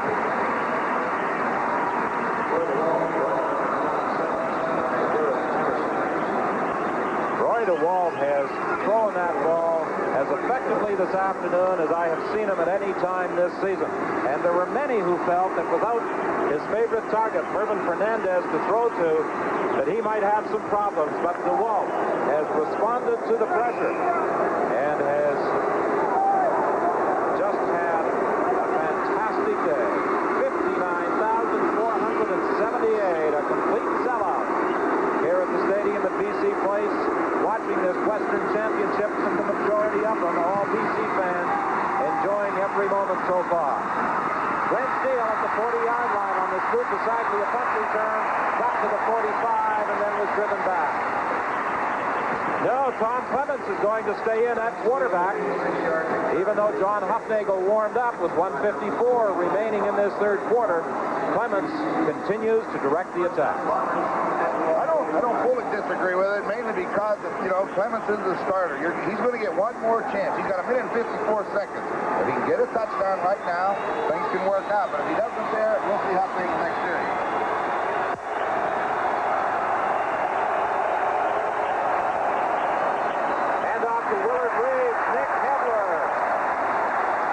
tackle. I think that old psychological warfare on Kepler really helped him because since he's been in that ball game, he's been a ball of fire, and he's ignited that front four, too. They're a tight group. They've been together, played together all year, and they've got a lot of pride in what they do. Well, of course, for the past 2 years, Nick Hebler, a 1979 senatorial protection of the BC Lions, has been hampered by injury. McCloskey on the sidelines, unable to hang on.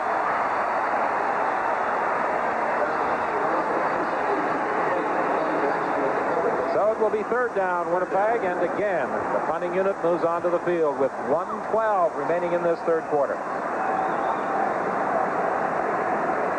This time the BC Lions drop 2 people back.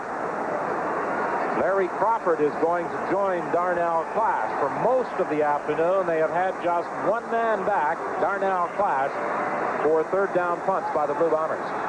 Well, all you want to do now is catch the football. You know, the main thing is don't let it bounce down deep in your end. They want to catch it in the air if they can. Great kick. Clash goes back to his own 13-yard line. Again, he finds a hole and that opening.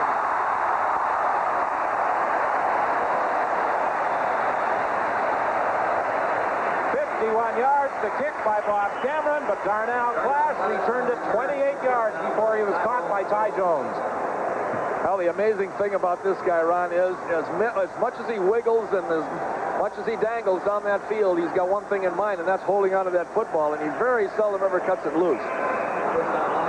His body appears to be going about 9 directions at once on those punt returns. It's kind of hard to explain it. We're into the final minute of this third quarter. Fred Sims, the ball carrier.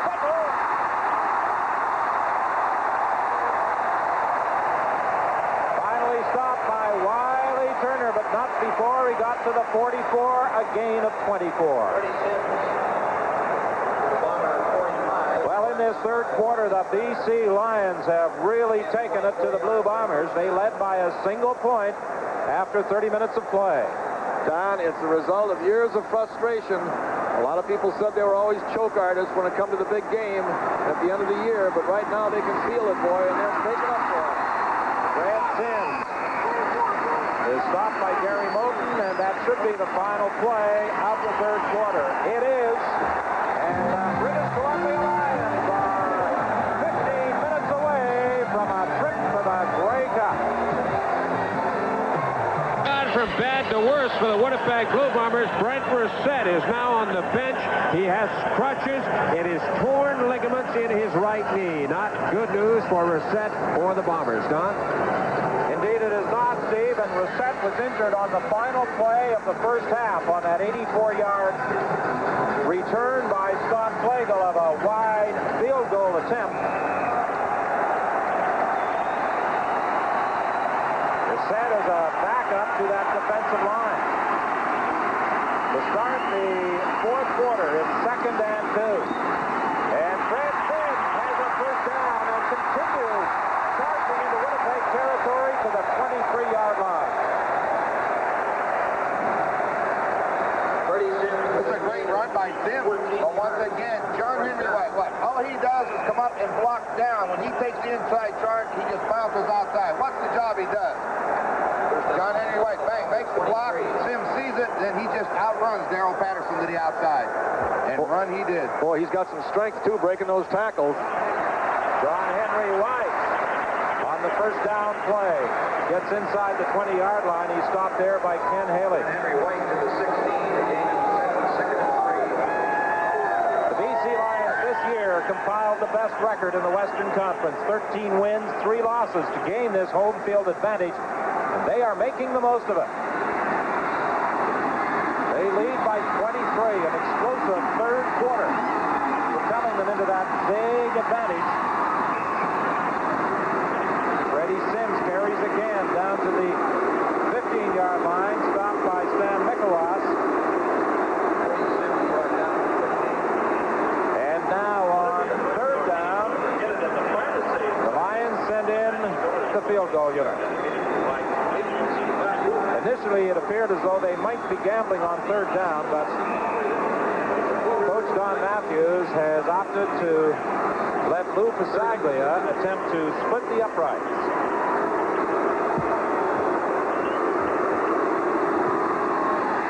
And he does.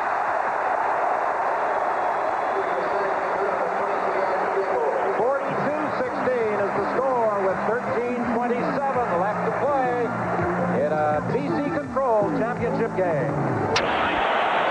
Well, John Hofnagel has replaced Tom Clements as the Winnipeg quarterback. First and 10 from the 35-yard line.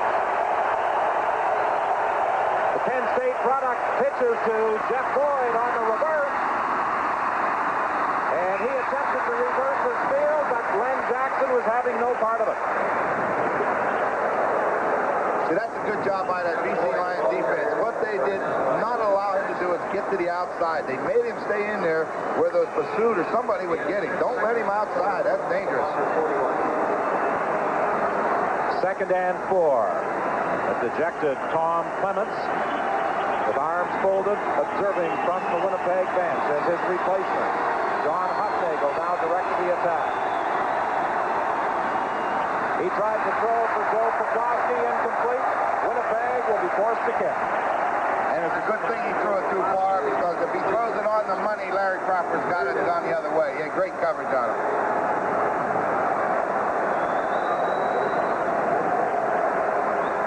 The Winnipeg Blue Bombers, we should point out to all the Winnipeg fans, will be returning home immediately following this afternoon's game. And regardless of the outcome, there is a big civic reception planned for the team that will take place at the convention center tonight in Winnipeg. The team will arrive home around 10:30.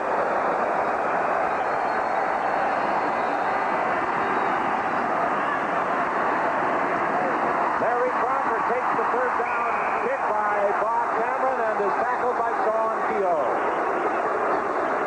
Larry Crawford has been a big addition to this football team since coming back from a tryout in the States. He had a problem down there. He ran into maybe some younger defensive backs trying to make the football team down there. But coming back here, I know that Donnie Matthews was delighted to have him back. And boy, he's played great for them this year. Well, that reception for the Winnipeg Blue Bombers was anticipated being a victory party. It doesn't look as though it will be, with only 12:03 remaining. And the Lions leading by 42-16.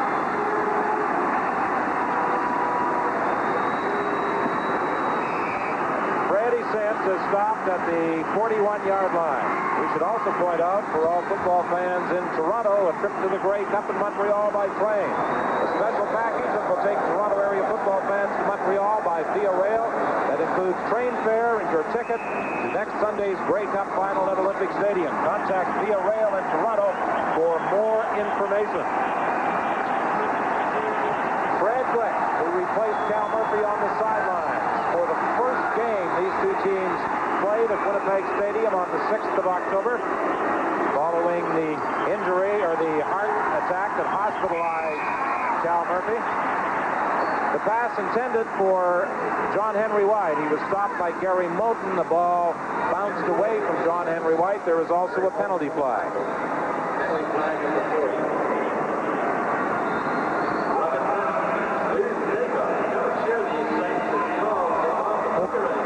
BC number 65. Decline. Holding call Third down. BC. It's declined. We should also point out to football fans in the Ottawa area, a Grey Cup special, a bus tour package to Olympic Stadium, a one-day tour that includes return bus fare and your Grey Cup ticket.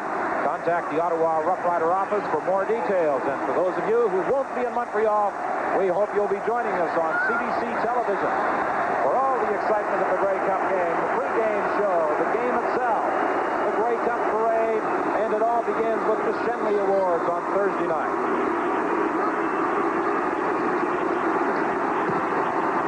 Pasaglia's third down kick. Taken by Glenn Steele, and he is stopped at the 35-yard line with now 10:43 remaining in this Western Championship game.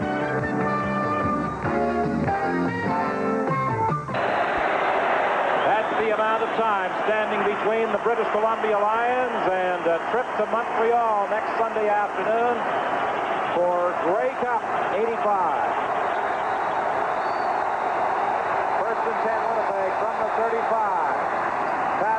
to Boyd. Boyd's still on his feet, but he's losing yardage. There's also a penalty flag up at the 48-yard line. It could be an interference call against British Columbia. No, it's going to be. I think it's interference. I'm just anxious to see which way they call this. I think it was a big play, Ron. The guy with the glasses on the sidelines alongside of Donnie Matthews, Bob Vespasiani. He's had the best of both worlds. Last year he was on the Winnipeg staff, went to the Grey Cup, and now here he is with the BC Lions on their staff. He's going back. How come you can handle his name so easily and you have trouble with mine? One of these days I'm going to tell you why, Doug. Maybe it's because you're not financially Forward pass interference. Winnipeg number 29. First down and 2. So the interference call against Winnipeg takes the ball back to the 25-yard line. It is first and 20 now. It was 17-16 at the half. In this second half, it's been all BC. James Murphy, the intended receiver, and Mel Bird came across to knock it away. John Hufnagel was under tremendous pressure. Mike Gray and Rick Clausen were both going after the Winnipeg quarterback. BC Lions are just sitting deep now, too deep zone. They're just going to sit back and relax. You see how far Melberg goes when that ball was in the air. And those four guys up front know that they have to get to the quarterback. And you know, there's 10 minutes left. They'd love to get to him a few more times. 9:56 is the time remaining. Hufnagel won't get a chance to throw. He pitches it out, however, to Willard Reeves, but he is tripped up by Kevin Cournot.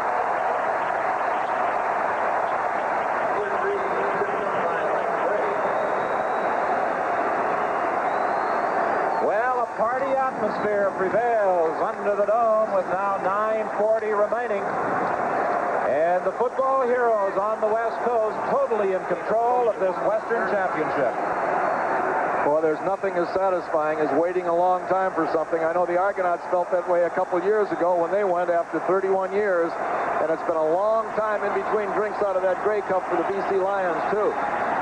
They still have one major obstacle in their path, however, if they wish to sip the bubbly, and that is the Hamilton Tiger Cats, winners of the Eastern title this afternoon, 50-26 over the Montreal Concords. Larry Crawford on the return. He was stopped by Mike Robinson. And boy, if both of these teams can retain this degree of frequency, or whatever you want to call it, going into this next ball game over there at the Grey Cup, what a ball game it's going to be. Well, British Columbia and Hamilton had a couple of great Grey Cup battles in the early 60s, 1963 and 1964.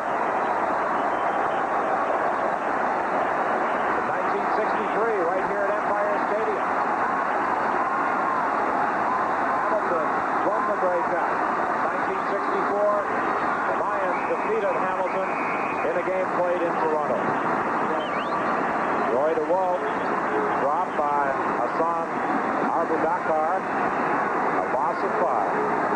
8:48 is the time remaining in the game. 42-16 is the score. A disappointing way for the 85 season to end for that man. Cal Murphy had the personal problems, suffering the heart attack on September the 28th.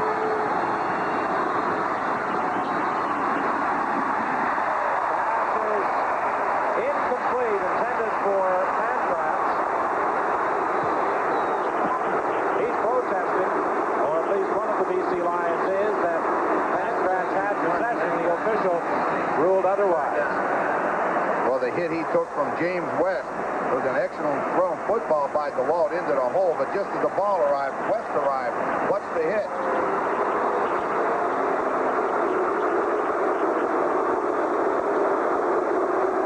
Well, several of the BC Lions were willing to share their counsel with the official, but he saw no need for unsolicited advice. John Pancratz is still down. See, the ball's thrown in there, but the hit from James West, I mean, he really popped them. When those linebackers are back in there, receivers, that's what happens to them when they catch that ball in the hole like that. James West made a pay. The bank pass is up, ready to go. He's leaving the field, but he'll be all right.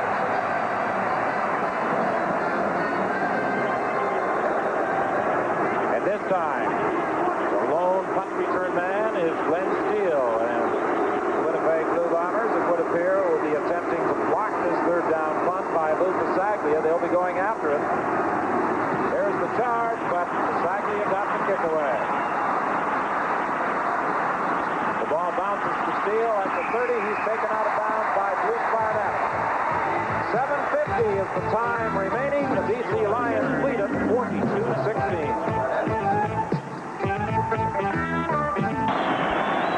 First and 10 Winnipeg. The ball is at the Blue Bomber 34-yard line with that much time remaining. And John Hufnagel, who replaced Tom Clements in the fourth quarter, will try and get something going.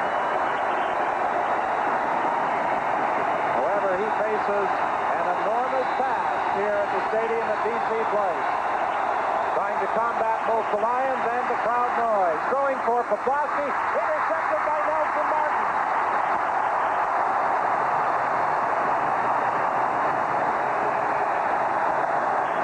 Don Matthews said earlier in the week that turnovers killed us last year in the championship game, and that the BC Lions would be attempting to avoid those costly miscues this year.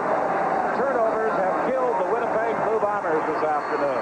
Well, we talked earlier, too, about Winnipeg wanting to get the ball into the middle. They've had no success, and once again, the BC Lion defense right there again. A ball, Poplawski's covered underneath. Hufnagel tried to throw it over top, threw it too far, and Nelson Martin was there. What a great game by the BC Lions. That's all you can say.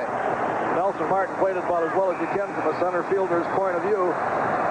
There's a guy that's playing it safe. He's got a split personality, half crazy and half nuts. There was a penalty on that play against the BC Lions following the interception return. So it's BC first and 10 from the 52-yard line. John Henry White gets inside the Winnipeg 50 with 6:55 remaining.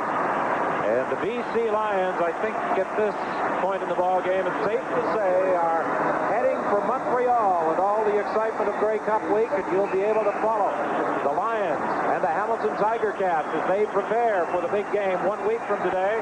You'll see the Shenley Awards on Thursday, the Grey Cup Parade, our pre-game show, and the game itself. Join us on CBC television for Grey Cup 85. Roy DeWalt is dropped by Gary Moulton back at his own 49-yard line.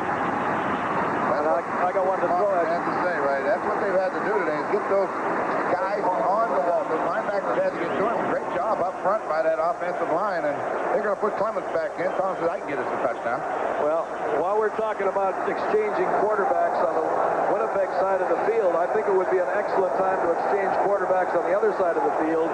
Roy DeWalt has done his job. There's no way that Winnipeg's going to come back and win this football game. Get him out of there and have him nice and fresh and ready to go when he go over there in the Grey Cup. Because he's going to have to be fresh when he faces those Hamilton Tiger Cats. Scott Flagel grabs Lou Pasaglia and prevents him from kicking that football. And the Winnipeg Blue Bombers, with 5:55 remaining, will take over deep in BC territory. Well, they got the four big men, but Flagel comes around the outside. It looked like Pasaglia wanted to kick to his right. He was going to get it blocked. They just let him pull it down.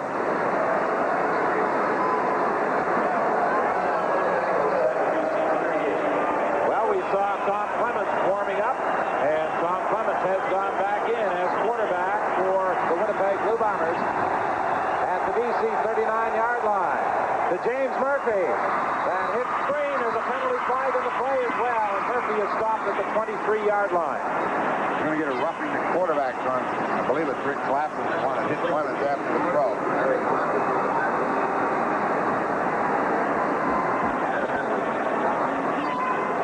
Well, with 5:40 remaining in the ball game, Winnipeg Blue Bombers will have a first down at the 11-yard line.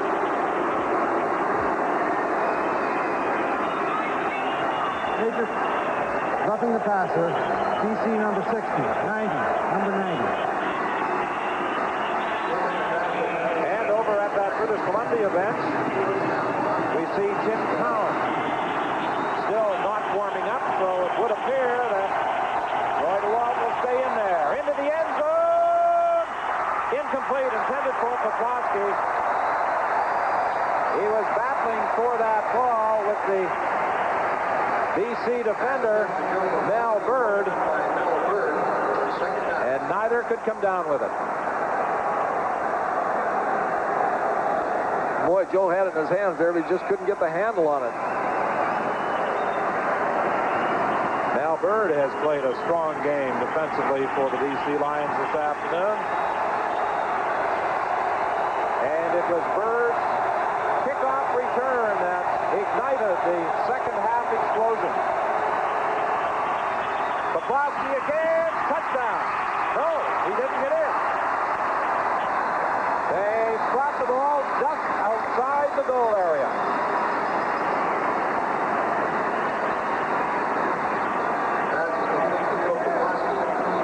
Let's take a look at this. Tom looks to his right, turns backside. Now let's watch him throw to Poplawski. He makes the catch.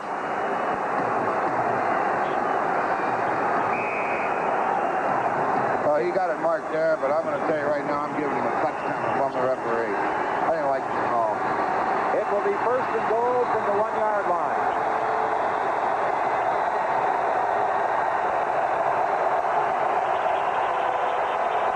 Chris Walby in the backfield leading the charge into the end zone, and Willard Reed gets there.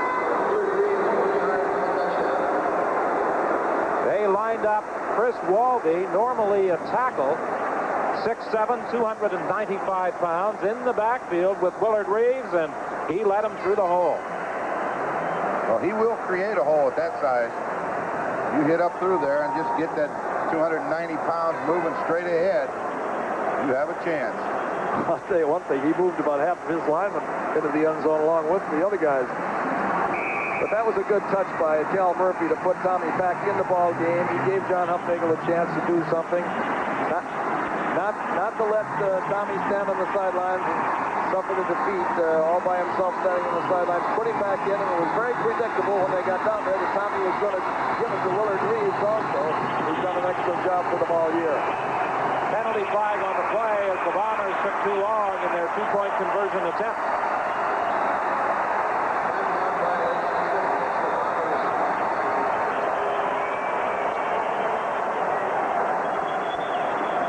Sean Kehoe now comes out of the ball game for some instruction from Coach Cal Murphy. Time count violation. Winnipeg number 2. 4:49 is the time left to play. 42-22 the score. The Winnipeg Blue Bombers going for the two-point conversion try, but now the ball is being scrimmaged from the 10-yard line.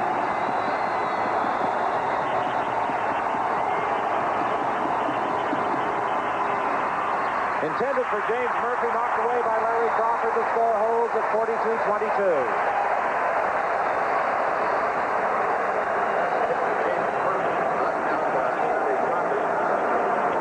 While the teams are getting ready to line up for the kickoff, this program is copyrighted and strictly for the private use of our audience. Any reproduction, retransmission, or exhibition in whole or in part without the written consent of the Canadian Broadcasting Corporation is strictly prohibited. Well, Cal Murphy and the Winnipeg Blue Bombers had hoped that 1985 would see them make a return trip to the Grey Cup and perhaps put together back-to-back Canadian championships. But that is not to be, as the British Columbia Lions have dethroned the 1984 Kings under the dome, to the delight of a sellout crowd of just under 60,000 people. 4:49, the amount of time between the BC Lions and their trip to Montreal. BC Lions are looking for that short kickoff. It's kicked to the left side, and the ball is grabbed over there by Ron Robinson, and he steps out of bounds. So the BC Lions will have good field position at about the 42. Boy, he waited for that ball and caught it in his stomach right there. And in a situation like that, for all the young guys watching, if you try that onside kick and the ball is in the air in your area, you should go up as high as you can and get it and not allow somebody to come in over your shoulder and take it away from you.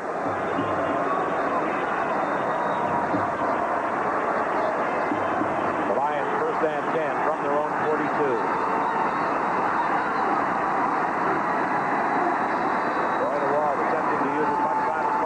Giving it to Sims.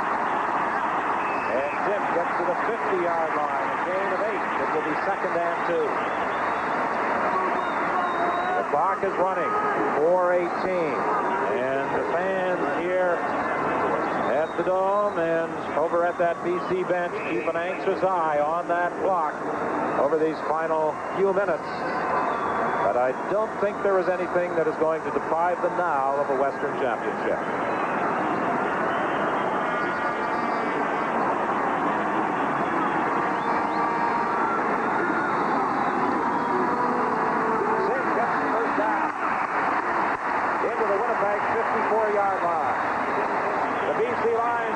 Under Don Matthews in his rookie year as head coach of the West Coast club, won the Western Championship and lost here under the Dome to the Toronto Argonauts in the Grey Cup game.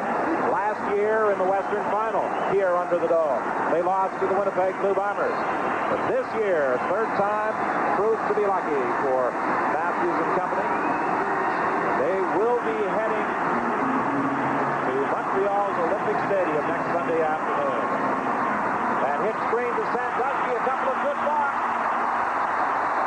Very close to another first down. He's brought down by Scott Quagle. John Pancraft threw one of the key blocks with just 3:02 remaining. British Columbia Lions lead by 20 points. And we'll return after this message. Hasn't spent time on the West Coast since 1964, but the BC Lions will be attempting to bring it here 1 week from today at Olympic Stadium in Montreal.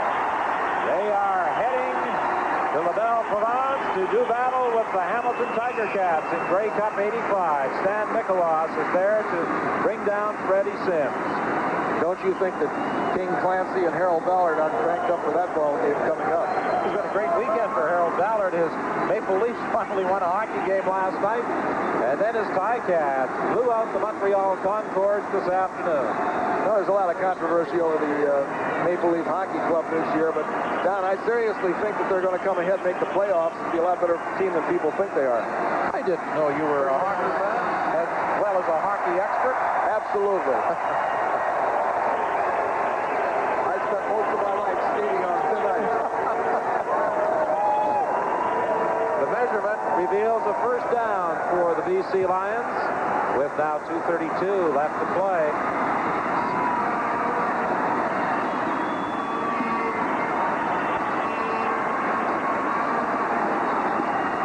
The ball gives to Sims. Sims tried to get outside, but Tony Norman did a good job of containing the play.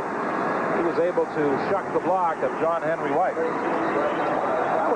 was raised the last 25 years around hockey in Montreal and Toronto. Lancaster's the guy. He's out there in Saskatchewan. He doesn't know anything about hockey. He thinks of the blue line as a sad bunch of chorus girls.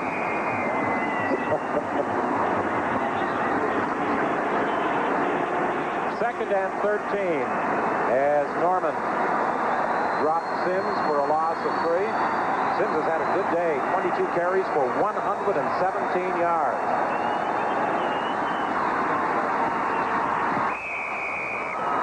Ned Armour was the intended receiver. So it's now third and 13 as the BC Lions punting unit comes into the ball game. Grey Cup week in Montreal, and all of the excitement on CBC television. We hope you'll be joining us beginning with the Shenley Awards on Thursday night, then the Grey Cup parade on Saturday. Our sports weekend special coming to you from Olympic Stadium on Saturday afternoon as well, plus our pregame show on Sunday and the game itself. The BC Lions and the Hamilton Tiger Cats. We invite you to join us on CBC television. Brian Williams, Steve Armitage, Ron Lancaster, Leo Cahill, and myself will be there. I can see you don't go by alphabetical order. Time count violation. BC number 5. Third down.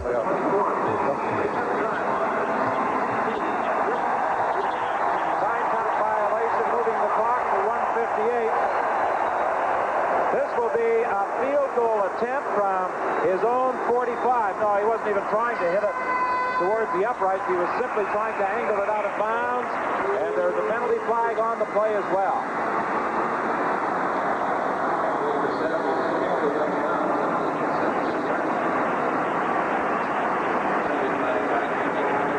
Al Wilson, the veteran center of the BC Lions, and Hassan Abubakar appeared to be involved in a little extracurricular shoving.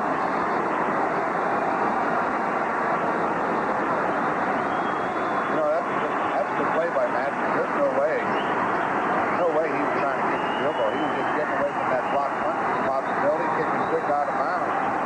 You got to change that. You're going to bring that thing right back to where it's this field goal is in.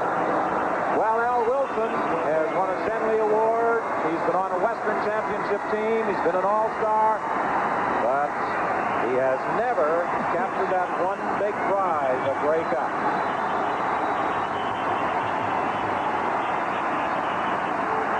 Tom Clements trying to set up the screen.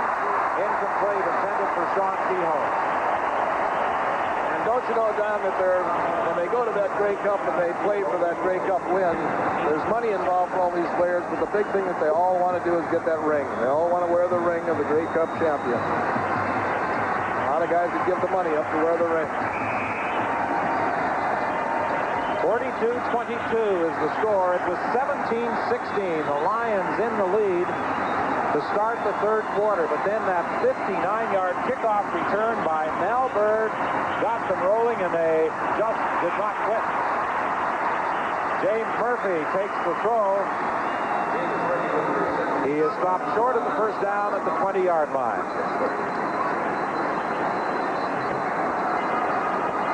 And with the outcome in this one decided, Cal Murphy sends out the punting unit. Just too big a deficit for the Winnipeg Blue Bombers to overcome. He was giving Cameron, Cal Murphy was giving Cameron some last-minute instructions on the sidelines. I don't know what he was telling him, but I don't know what Ron he could do at this point in the ball game. Well, of course, from that BC bench, some instructions were being shouted out to the people who were back there as well, particularly Darnell Class. They aren't quite sure what to expect from Winnipeg on this one.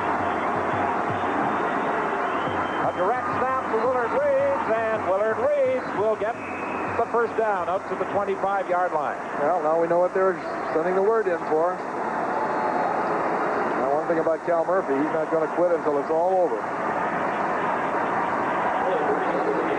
He's going to go down with all guns blazing. You can rest assured of that. Got to do that. Keep throwing. Well, the Winnipeg Blue Bombers have nothing to be ashamed of. They've had a great season and won the Grey Cup last year, and a lot of teams would like to change places with them.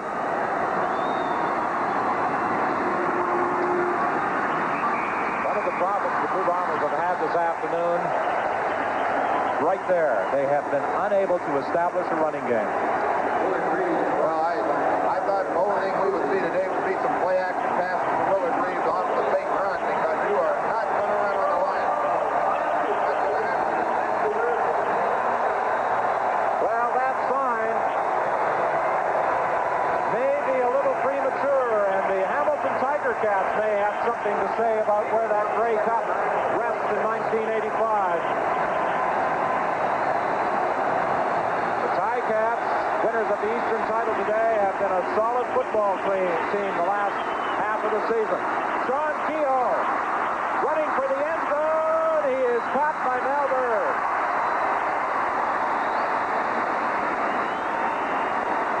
That comes with just 29 seconds remaining.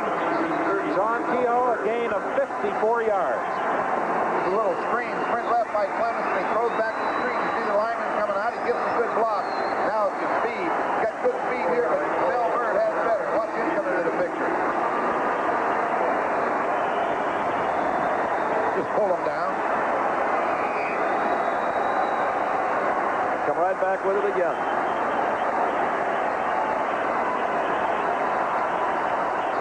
The ball is at the 30-yard line.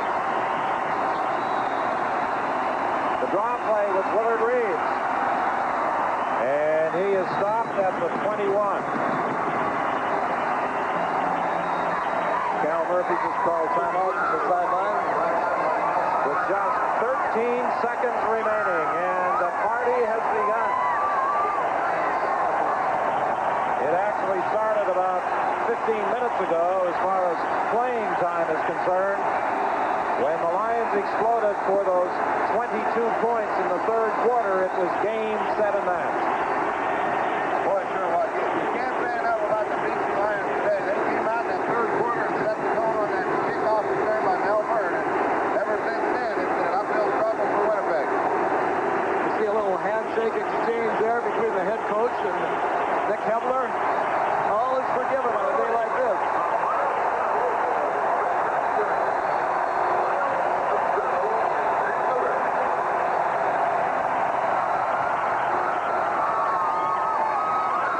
That is like JR and Sue Ellen. Matthews and Hebler. Obviously, patching up their differences. Hebler did not start the ball game, and as we informed you early in the telecast, he apparently was somewhat upset by a coaching decision by Don Matthews to split the duties at defensive end between Nick Hebler and Benny Jones. Hebler missed the practice earlier this week. He got into the ball game and played very well. Kevin Nealon takes the pass out of bounds with just 8 seconds remaining.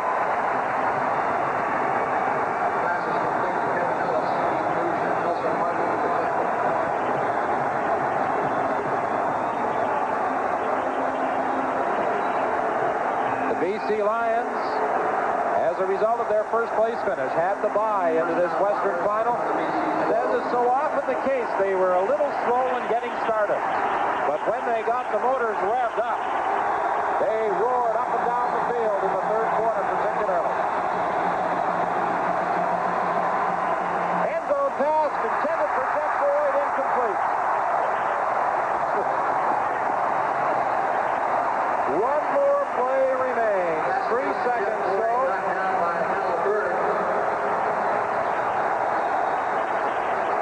The Winnipeg Blue Bombers will be heading home. They'll be preparing for next year. The BC Lions will be starting their preparations for a Grey Cup date a week today with the Hamilton Tiger Cats. This should be the final play of the ball game. Into the end zone. It's intercepted. Picked off by Mel Bird, and that's the ball game. The BC Lions are Western champions.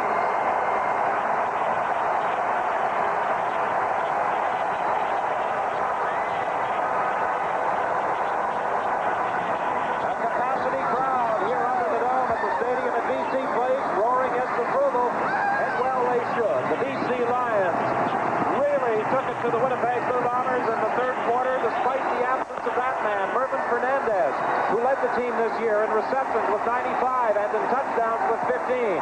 Many people thought that for Don Matthews and Gary, that would be simply too big an institution to overcome, but other people responded. And now let's find out more from Don Matthews as he joins Steve Armitage. Don, congratulations. I know you're trying to find Cal Murphy.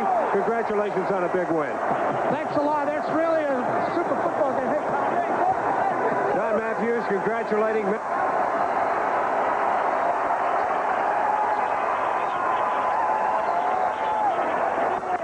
Well, I believe that Steve Armitage is moving out into the middle of the field to try and talk to Don we have. We have the winning head coach, Don Matthews. Don, congratulations. Your second trip to the Grey Cup as head coach. Is this one any sweeter? Steve, it really is because of, I think, getting it without Merv Fernandez showing that we're a pretty good team. Thank you, Don. Good luck. Well, obviously, there is no way that Steve is going to be able to continue any conversation with Don Matthews because of the mob scene that has developed down on the artificial turf. The BC Now, the Carling O'Keefe Sports Game Stars. Today's winners will receive a portable stereo system from Citizen Electronics. Chances are someone you know owns a Citizen. How did this going to work out, guys?